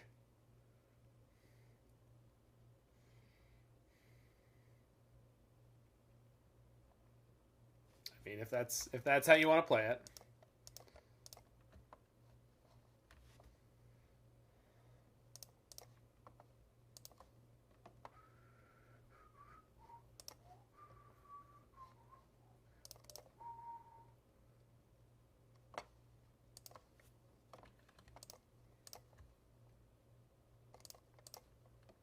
Yeah, it looks pretty good.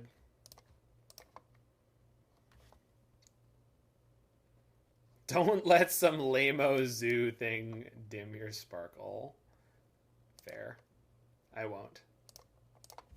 Get out of here, Kavu. I don't appreciate your territorial attitude. Property is theft.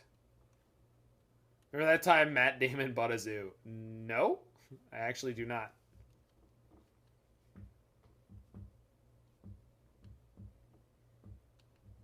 I have no idea what you're talking about.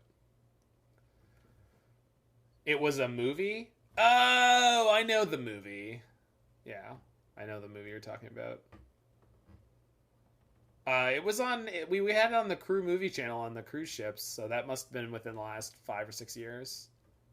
I want to say it was on my second contract, so it was like 2017. It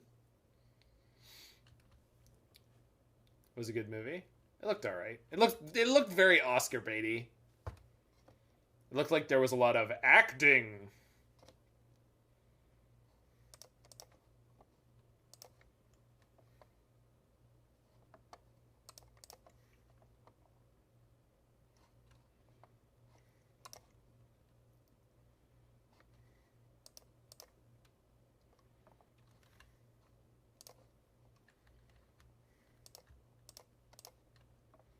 Okay, so Utopia Sprawl into... I guess I'm just playing Karn. Probably grab Worm Coil here. Yes, exactly that. Opponent said, stop, I'm already dead. I didn't hear no bell. Didn't hear no bell.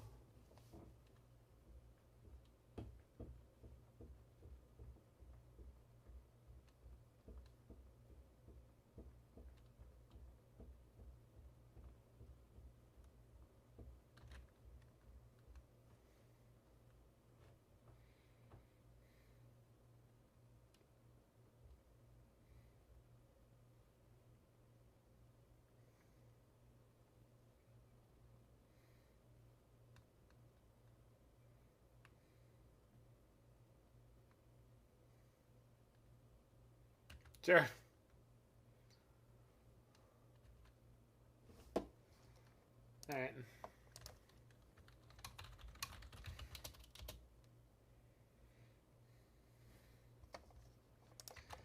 Couple world cruises I considered going on one, but by the time I did, I could just go to the specific places I wanted to. Yeah, I mean, it's definitely something that appeals to some people, but kind of not an overall.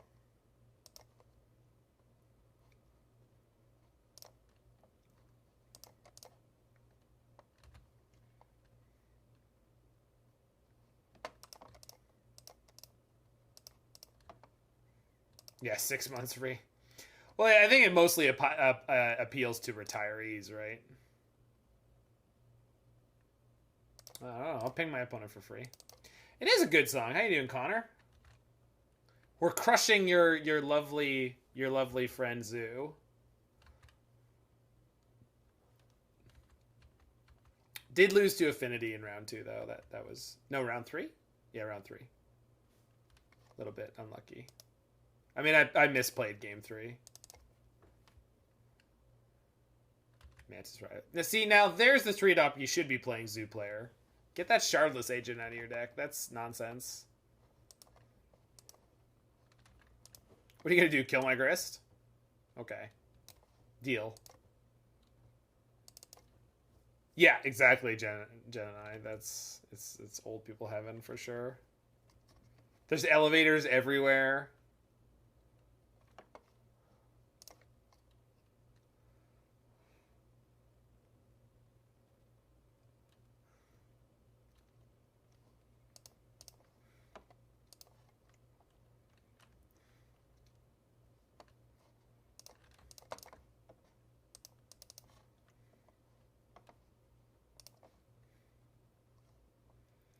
Hot pile of jank. I mean, I want to play Cave Dan's Superfriends list next, Brian, but maybe after that.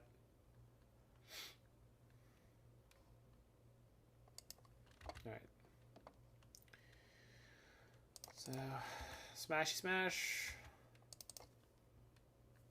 Yeah. Oh, so if I hadn't upticked Wrenn and Six, I could just kill him here. Yeah, it's not the most unappealing thought. Especially now.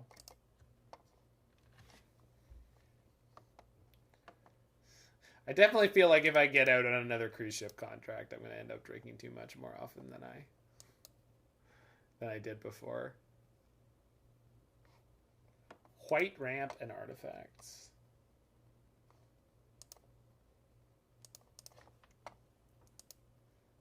So endurance seems good here, and that's it. Liliana, Last Hope is probably not that good. Kaya's also probably not that good, especially on the draw. Brotgak? Oh no.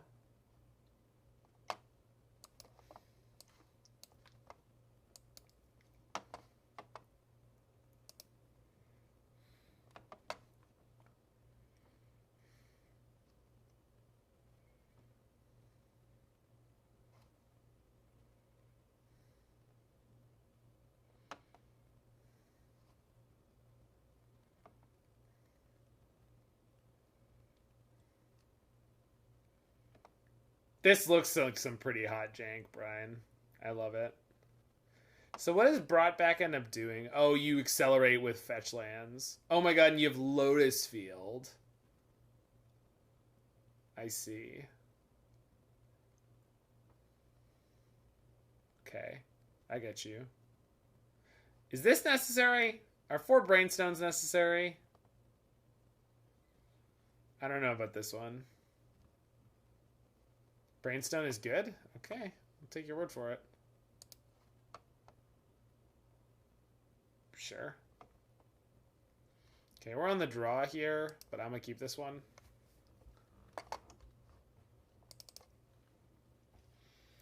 One of the worst planeswalkers, but we've got Oath and Arbor Elf and Utopia Sprawl, so hopefully we just rip into what we're looking for here. All right, so they played nothing on 1. I'm assuming any creature they can play on 2 is going to be too big for me to deal with, though. So but they probably don't play a tremendously large amount of 1-mana removal. I don't know. They're just on bold, I guess. I don't know. Let's feed the Arbor Elf to them. They mull to 6. Might protect the Liliana Last Hope a little bit. Fetch Triumph.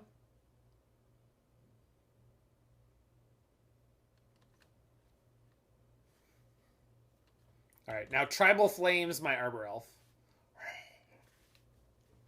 Do it, you coward. You won't.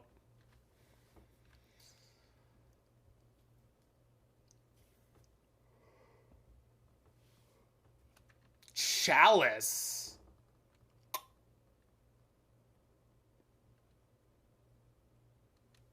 All right.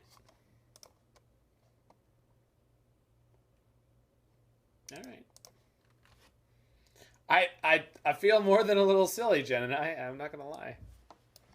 Not gonna lie, I feel more than a little silly.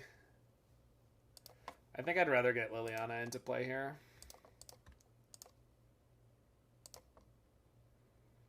Oh, I'm not about that. You're gonna get the straight dope from me. They played a Hierarch in game 1, right? Like they're on the crazy pivot plan. Wild.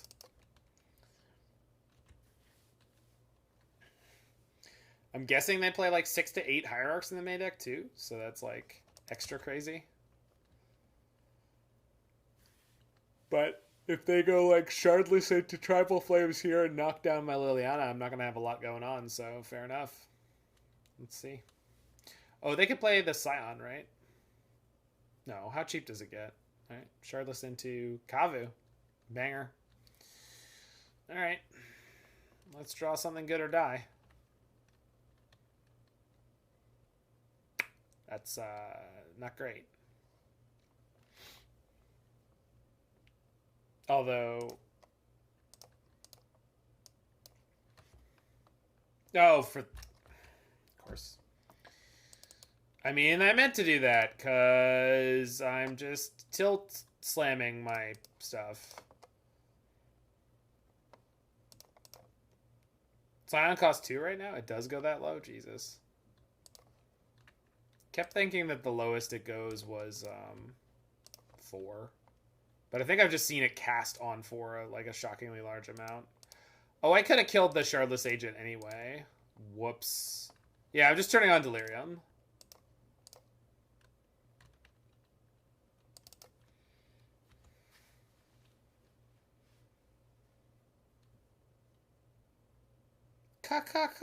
Combo, my opponent says. They are correct. I have comboed them successfully. Oh, I do have 4 Karns in my deck, and Karn will deal with the Chalice.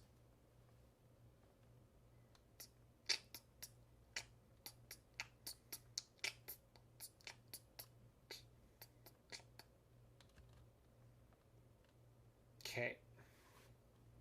Oh, God. Gives the creature first strike and trample. Well, the Kavu, because it's red and green. This card is something else.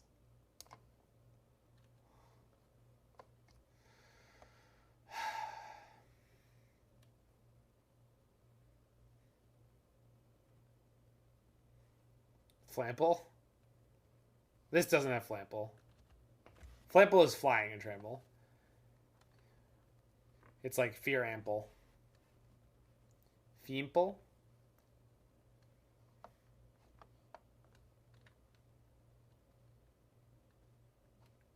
Okay.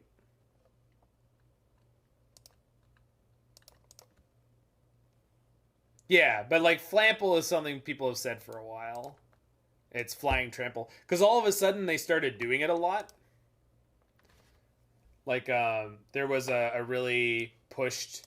everyone thought it was really pushed Mythic from Guilds of Ravnica block that was a 5-mana 6/6 flying trample that had pay 2 life surveil 2.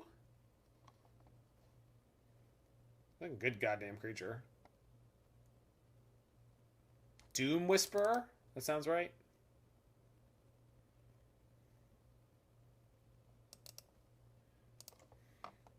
Yeah. I remembered. When that card came out, it was like, oh my god, it's so pushed, and then people actually started playing the format, and it's like, oh wait, it doesn't matter. Card is irrelevant.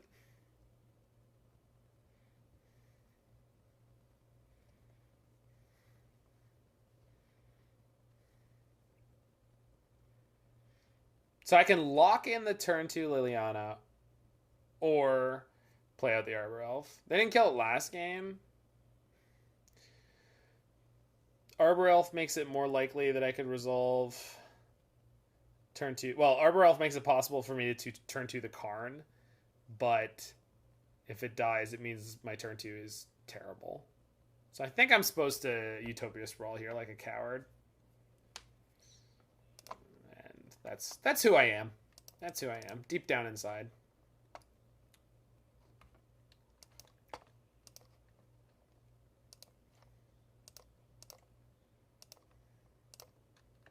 Life is effort, and I'll stop when I die. I feel like Hydroid Crisis would be more what people refer to. But that's another one, right? And that was in the same block. Quote-unquote block. Because that was the post-block world. There are no blocks. Life sucks and then you die. I like the Jerry Smith. I'm all about the Jerry Smith. Life is effort, and I'll stop when I die.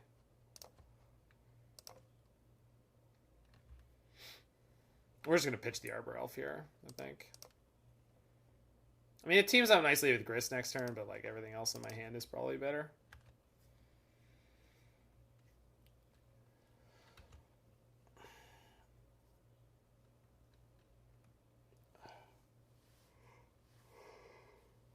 All right, fine. Turn to your Scion.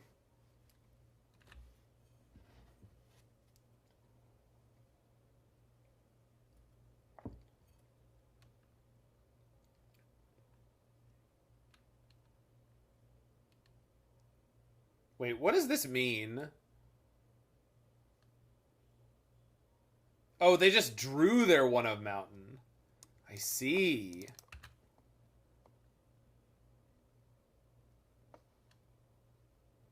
Okay.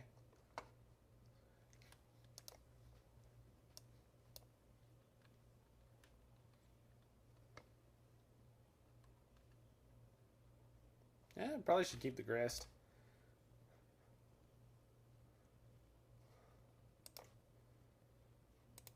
What can I do with Karn this turn? Nothing important. So I should probably just play the Grist this turn. Because it generates blockers. Oops. We have a Liquimetal Coating, but I can't... Liquimetal Coating is one of the worst possible things to get in this situation, because if they immediately kill your Karn, then it means you got no value out of it. This is a kind of matchup where I'm either getting Bridge or something else where I'm sure when I play it, it's going to matter. Liquimetal Coating without a Karn is terrible. And there's just no way in the world that they don't have some piece of interaction or a haste creature. Like, I'm not going to gamble on that. And I don't need to. I think I'd rather play Grist here.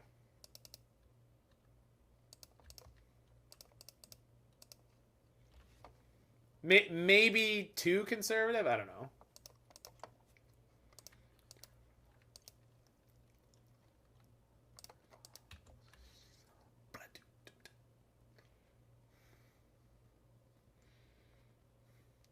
I got the Jason Aldean into Maddie and Tay double feature on, so...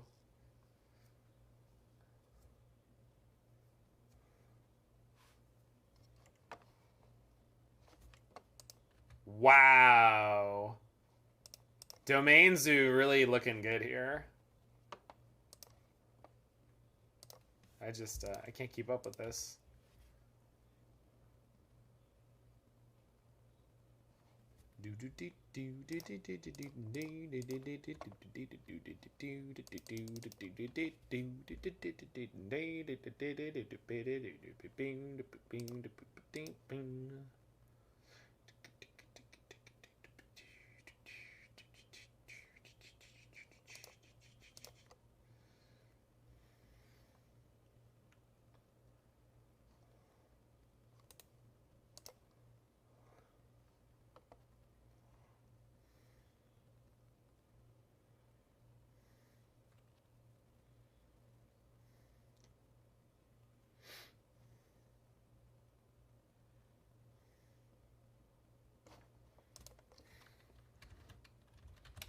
opponent's on Scoop City. I think I would have grabbed Walking Ballista here, but I'm not. Maybe just grab Wormcoil. Because they have to deal with Karn and... No, we grab Liquimetal Coating here because they have to deal with Karn already and then Liliana's on ult. Which is one Stone Rain. But, like, it's more than good enough in that situation.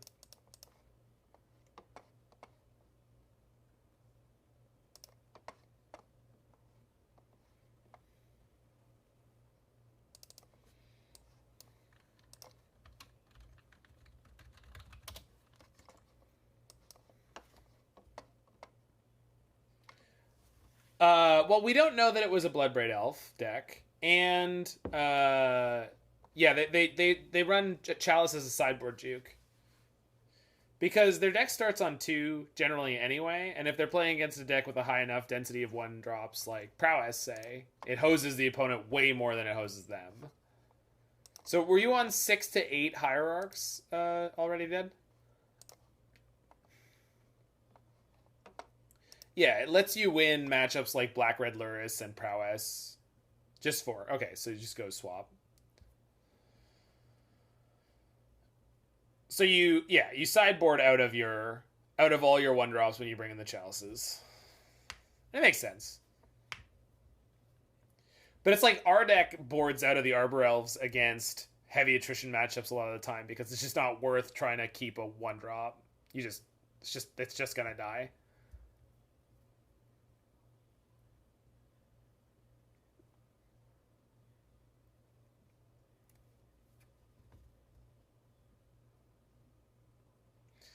Be a girl in a country song. Yeah, it was a viewer submission, I think, from the 77777, and they definitely have some good stuff going on in this one. And then we've got another Carth deck coming up next, which is even more spicy, épicé, picante, muy picante, sí.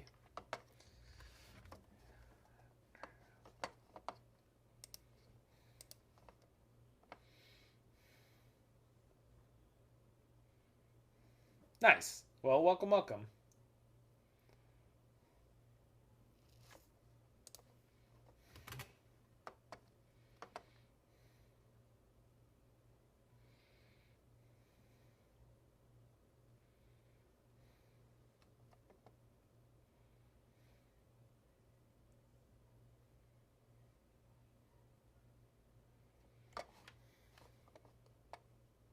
No, I'm sorry. You guys need to see the visuals for the violin solo.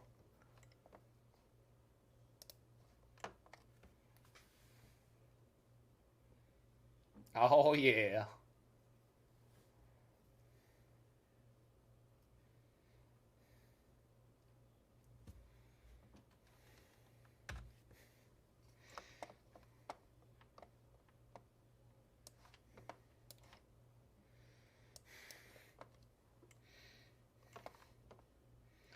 My favorite was at some point in Mexico, I went to a Carl's Jr., which is a Hardee's, depending on where you're from.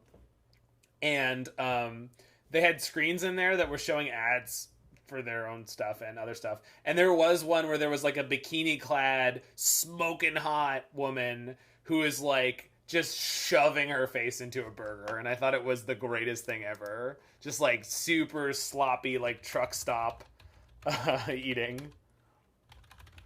and I thought it was phenomenal. I was like, you guys get it. All right, we'll ship that one. That's better. I think I'm shipping the Arbor Elf here. I don't need to. Is it at least Carlos Jr.'s? No. I don't know. This is one of those hands where I just like don't want to play this Arbor Elf and then just pitch it to the Lily. Which is like, I think it's fine. Because I don't have a 4-mana play that I want to make on 2. I mean, I could play the Carth, but like, I just don't need to.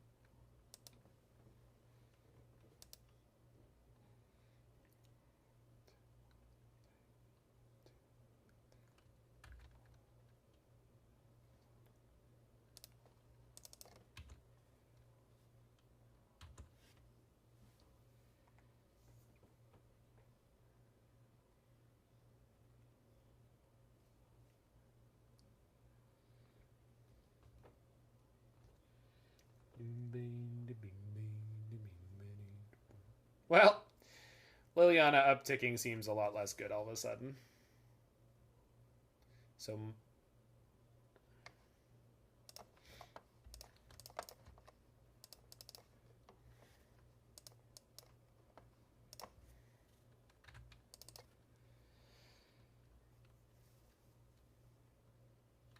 But at least I didn't lead on the Arbor Elf and get it sniped down by Wrenn and Six.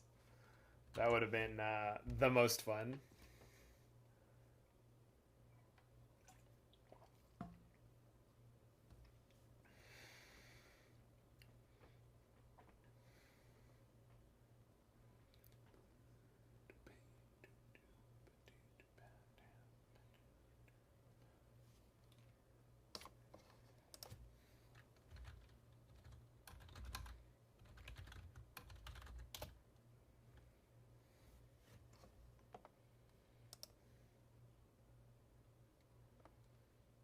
Oh, they have Prismatic Ending. Rude. Oh, they're on the Fran deck. The Naya Titania Dryad deck. Frustrating.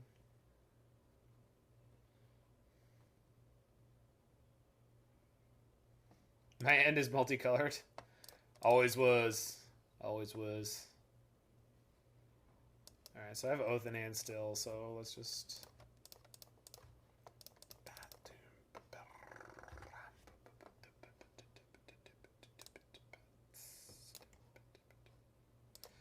Yeah, Grist is what I want, because if they have Dryad of the Elysian Groves soon, I have to deal with that. We may need to find Karn relatively quickly to get a bridge to protect ourselves from losing to Titania and Infinite Elementals.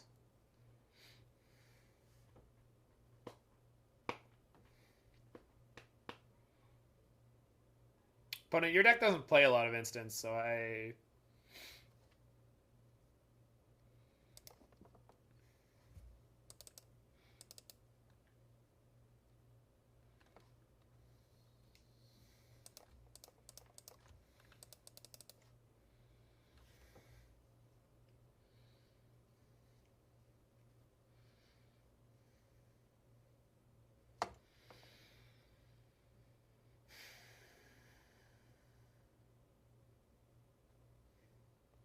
And blessed be thy Karn, greatest of all creators. And yea, did he say, let there be a pithing needle, and there was. And it was good.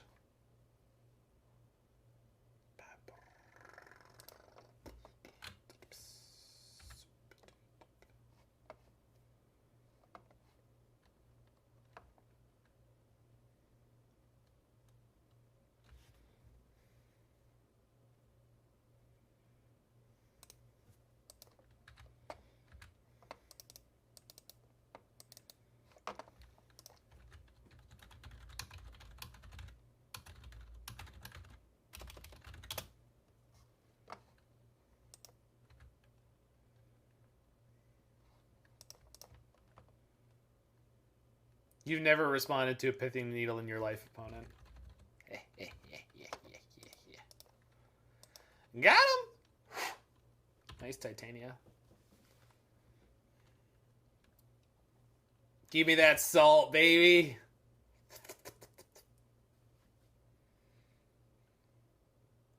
Plays Knight? I'm not afraid of Knight. Blast Zone? Sure. That's fine. I need that anyway. I need it. That's a damn fine sinkhole, Lou. Damn fine. It's some fine sinkhole, boys. Fine sinkhole.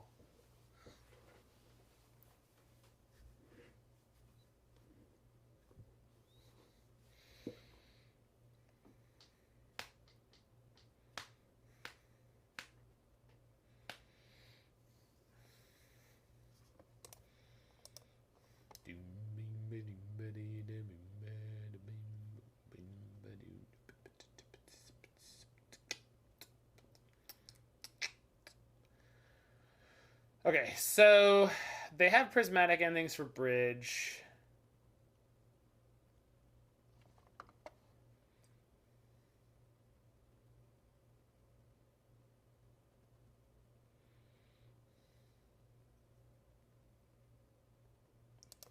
So let's go Oath, try to hit land. Not that I need to, because I'm just going to play Kaya and exile the Elvish Reclaimer. Coating, just start going to town? Yeah, that's probably correct. Oh, Wrenn and Six is mo beta. Not this turn, but it will be.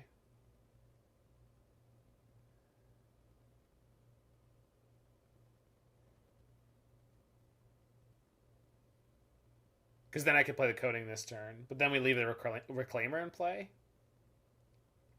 But I do at least get to stop them from...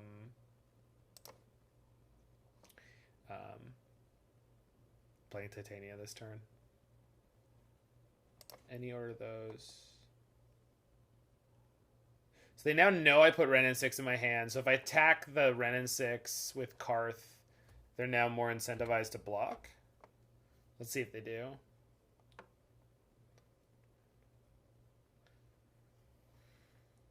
I hope they do. It's going to be way better for me.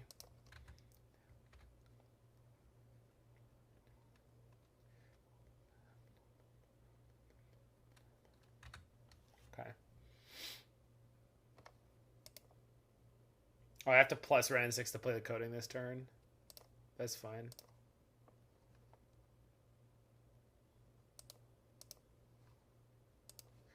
I guess the question is, like, how afraid am I of Titania coming down this turn? Reasonably. And then ping plus attack puts Karn to 1, but that's fine.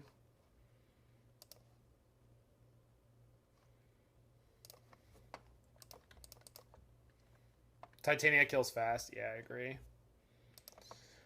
So I should be cutting them off of Titania. Yeah, well, so what should happen? No, and the thing is, if we can't get bridge, well, we'll see. We'll see. There's a whole bunch of different ways this could go.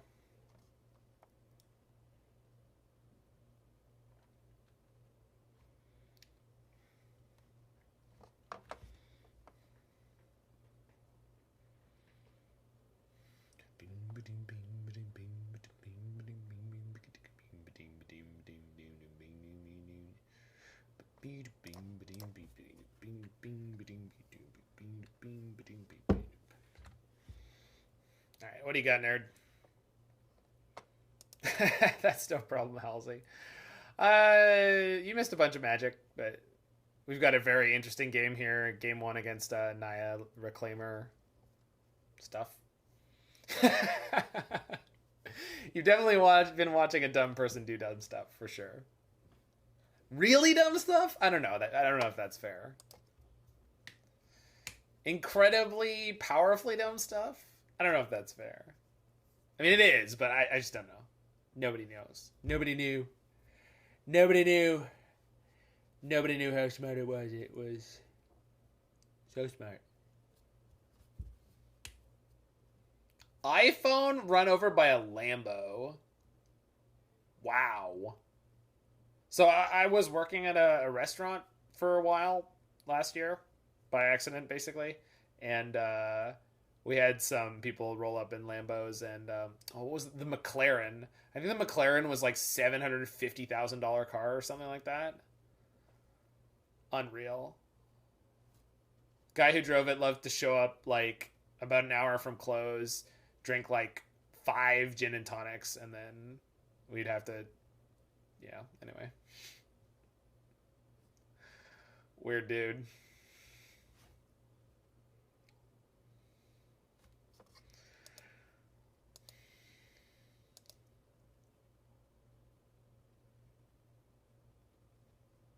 Oh my god.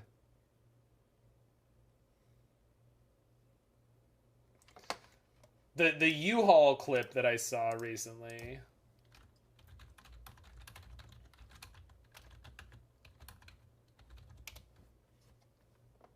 Yeah. There it is, yeah.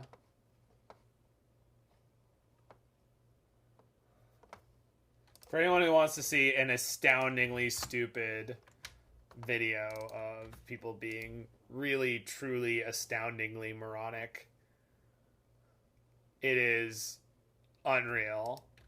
I mean, like, I understand what, like, it was hard to figure out the situation, but Yeah.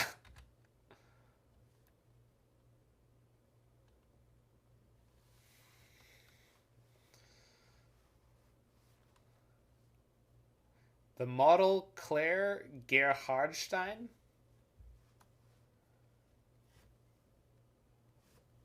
Let's get a picture for Twitch or for the YouTube viewers.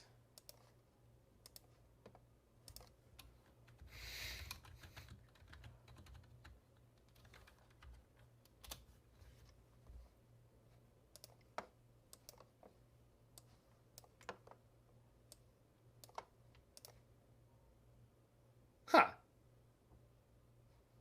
It looks a lot like someone I went to high school with, but I feel like a lot of people could say that. It's kind of nondescript, very attractive white woman. But not like aggressively attractive, like just next level pretty.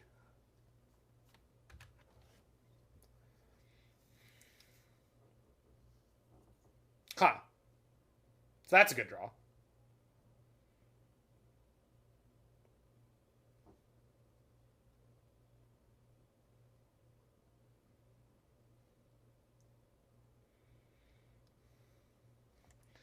Ten seconds isn't long enough for me, Shauna. Yeah, you can hear it in that.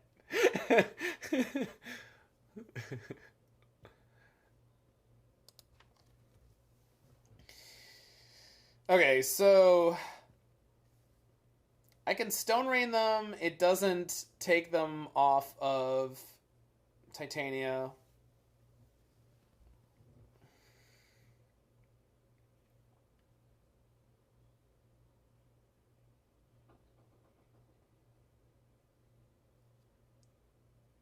I don't know Halsey, but it starts out brown. I assume it's just because the pipes were very dirty. Because it goes clear later. So I think it was just very dirty water pipes in a basement. Yeah, I'm just trying to be hopeful for the poor people who have to clean that truck. So, sorry, I'm trying to parse this board state. So, Kaya can exile Elvish Reclaimer, and then we attack Wrenn and Six with Carth. I assume they let that go?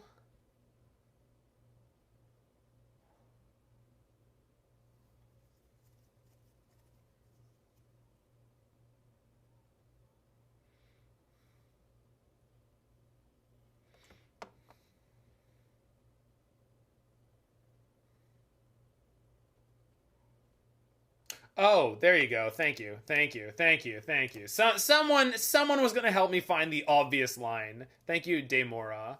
Thank you.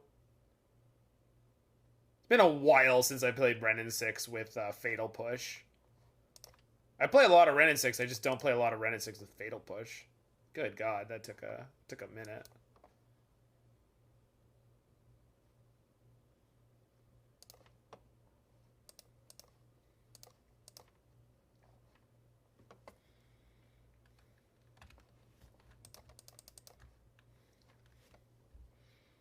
Yeah, it solved everything. Thank you so much. Just couldn't. There we go. Opponents seen the writing on the wall. They're done.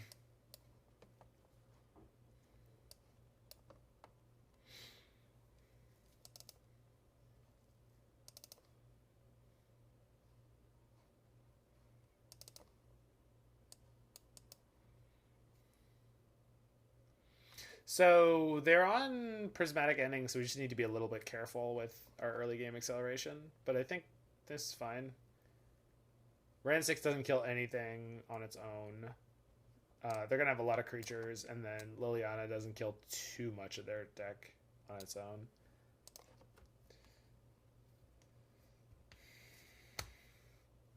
Daymora, you get some fake internet points for that one. I definitely was having a struggle bug there.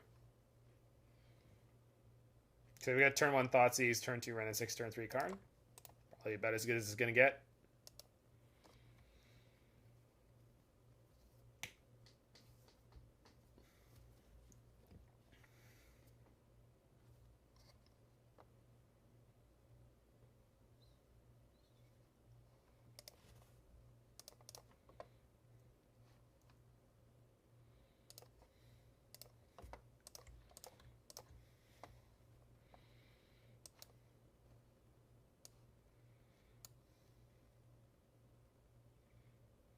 So if I take the Wrenn and Six, this turn they're gonna fetch. I play my Wrenn and Six plus Utopia Sprawl. Then they play Dryad and exile my Sprawl. That's not what I want. Take the Prismatic Ending. Now they have a difficult decision between using the map or Wrenn and Six. I mean, not difficult, but I think we can let them have the Wrenn and Six. It's just not that relevant to our strategy overall.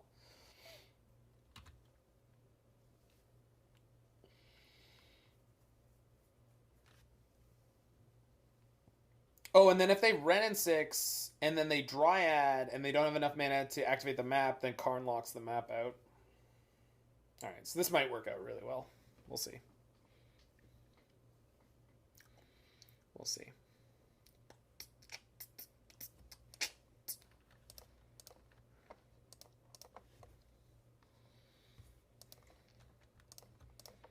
Wrenn and Six Wars 2021. Last time on Wrenn and Six Wars.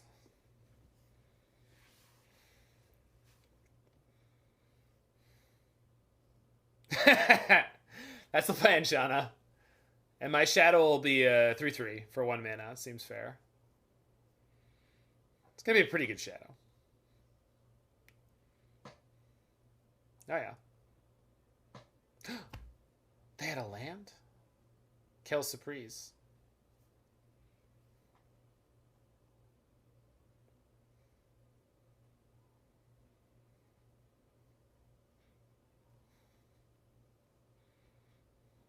What? They have a Reclaimer? They find a Prismatic Ending again? Oh, please no. Oh, shit.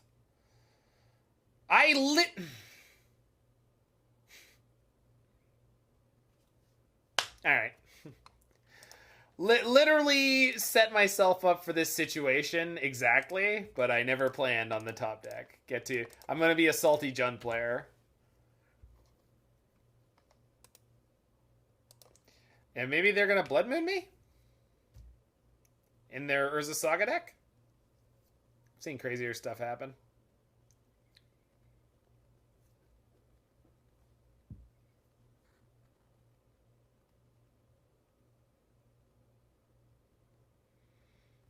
Oh my god. Yeah, we're just done.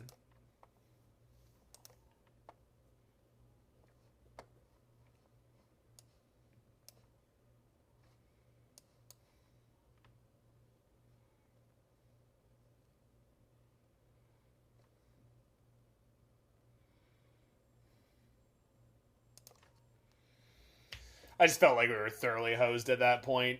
We were not going to have a board. Karn could get me something, then immediately die to more bolts, and then I was going to die to the bolts. They had Wrenn and Six in play to double bolt every single turn, so yeah. They just had the Prismatic Ending that one turn, and it totally took us apart. Okay, we can't play anything in this hand, essentially. Okay. I'm all in on turn 2 Karn. And if not turn 2 Karn, turn 3 Karn. So go get him, buddy. Go get him, little or Arbor Elf. Come on now.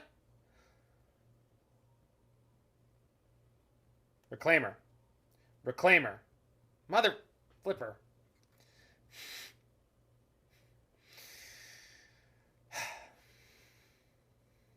I tried.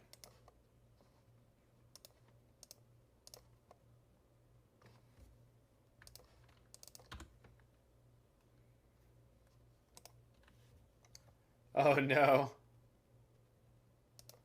I've heard of such things happening to people, Shauna. Don't choke. I'm choking. We're choking right now.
I have a bunch of double black planeswalkers in the deck, Shauna. That's why I fetched there.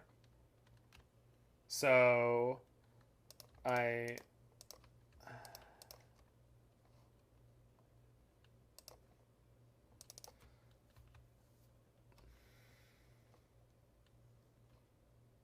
all right, I can't play either of these.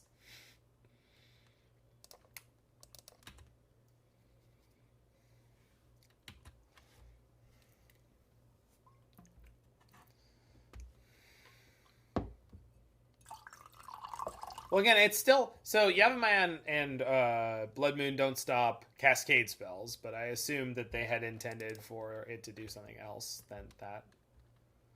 Of course, they have the Dryad.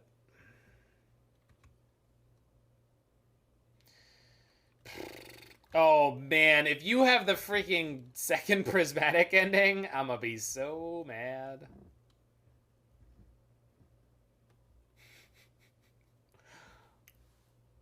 Alright. Reclaimer? Nothing yet. Just totally random sequencing. Fetch land? Okay. Well, at least we can turn off the Wrenn and Six.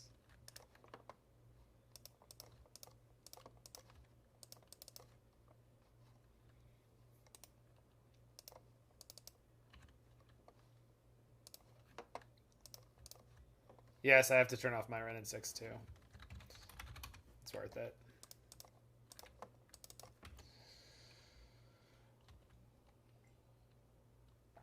Yeah. And it's like the correct way to do it if they want to conceal the maximum amount of information, or if they only had the one land in hand. I was just surprised to see it, the way that turn worked out.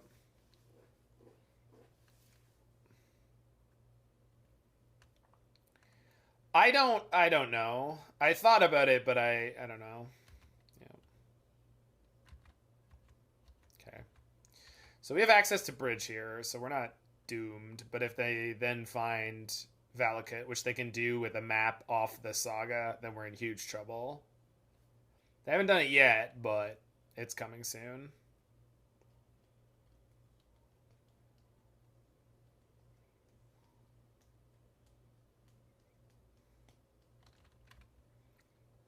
I would love to draw land this turn. Good.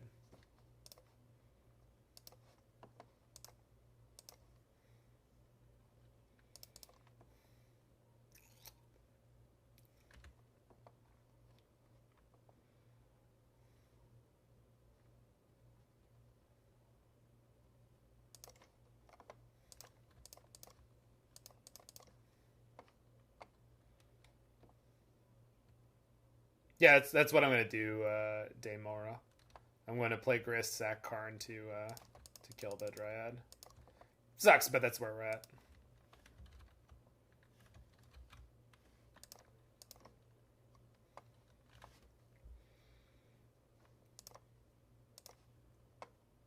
Why don't I have Mike Synflatus on the side? That's a good question. They're gonna have the second Dryad here, but I think that's the joke. Yes, it's very much banned.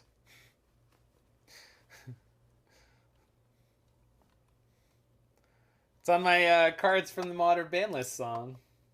I can show you exactly where it is. There it is.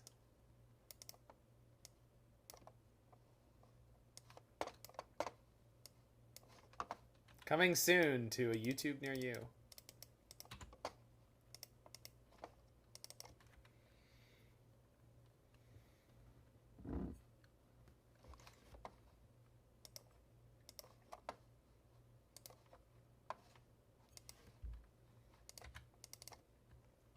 YouTube's for nerds? Psh, nerds and cool people, maybe.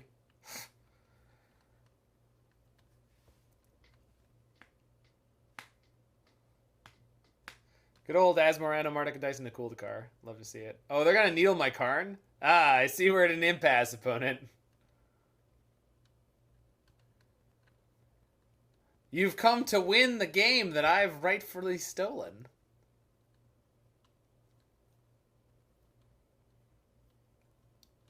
Come to win the game that I've rightfully stolen. You're no match for my brains, and I'm clearly no match for you physically.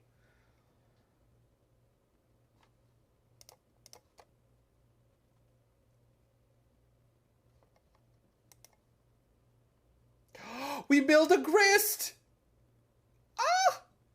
It happened! Double insect pog.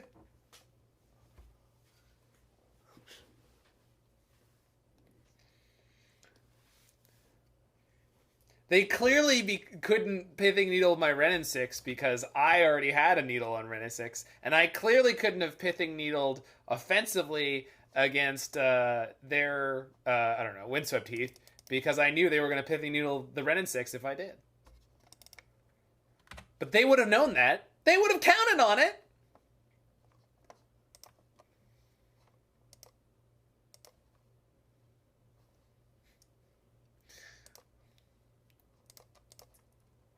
We need the Magic the Gathering Vincini and the Man in the Black Mask leveling bit.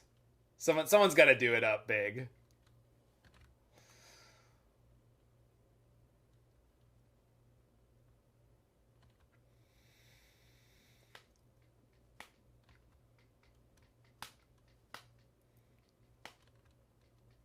It's a lot of elementals.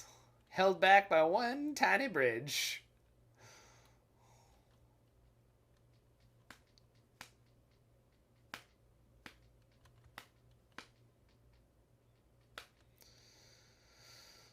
You done yet? Nope, not done. You got me on Ultra Dodeca Ultimate Lethal.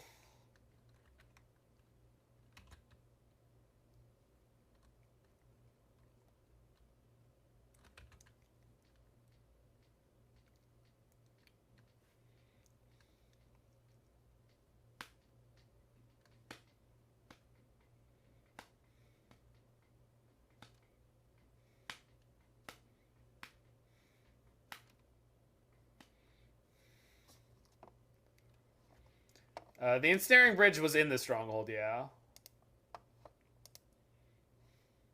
Son of a bitch.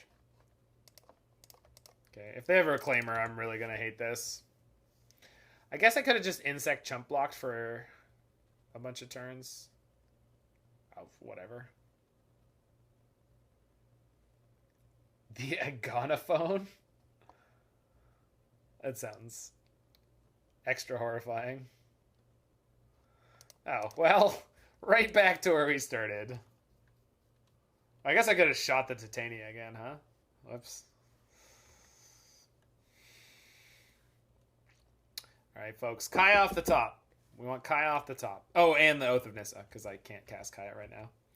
We'll see, Mir. We'll see. I'm trying.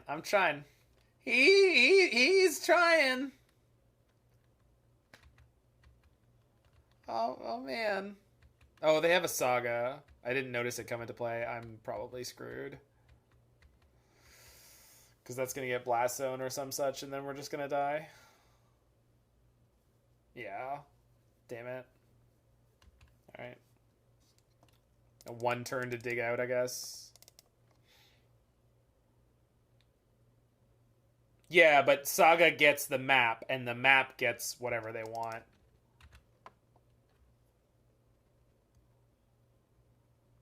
Yeah, they have a whole pyramid scheme.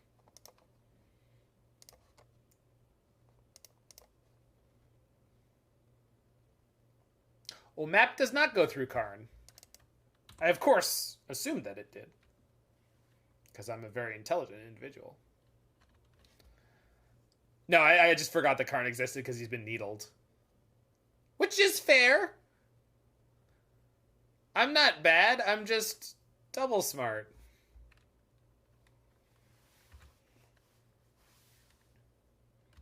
Yes, exactly. Intelligent, not smart. As we've agreed. If you've been following along with the class, you would know.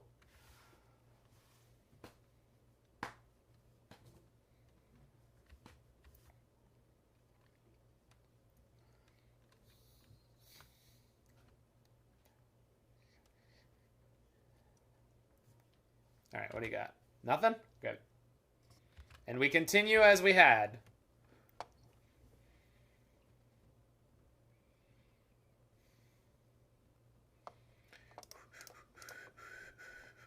Oh, well, I could play the Wrenn and Six, but it doesn't matter. I'm putting this on white. Only Jeff Hoagland is smart and thin. These are the rules. I didn't make them.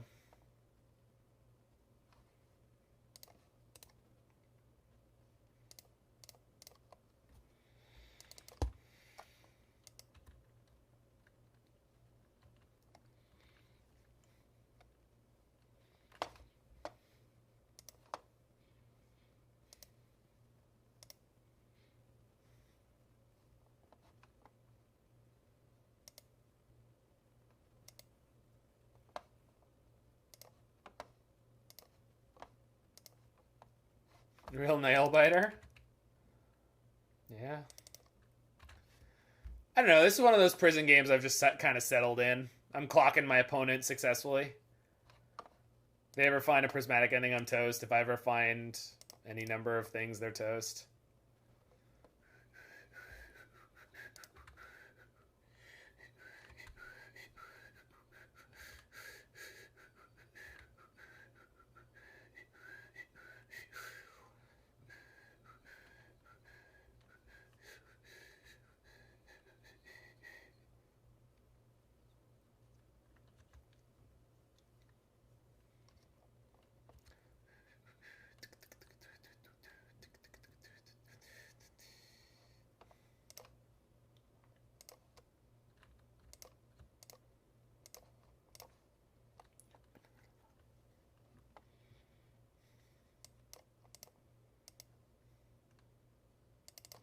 Am I going to win off Grist's ultimate? I don't have enough creature cards in my deck.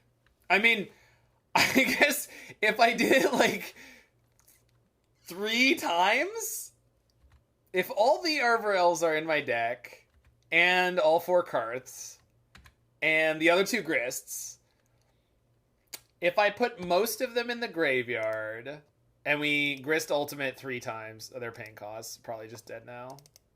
Yeah, they found ending. Okay. Not technically dead this turn. Yeah.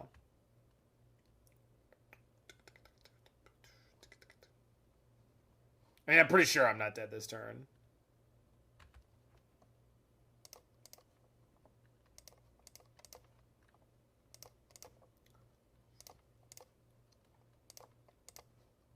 Yeah, I'm not.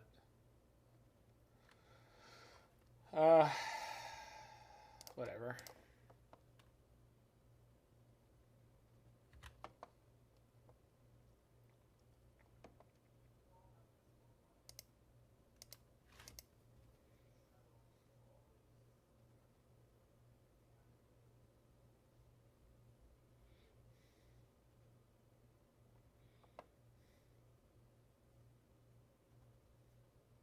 What do you got? Nothing, huh? Good.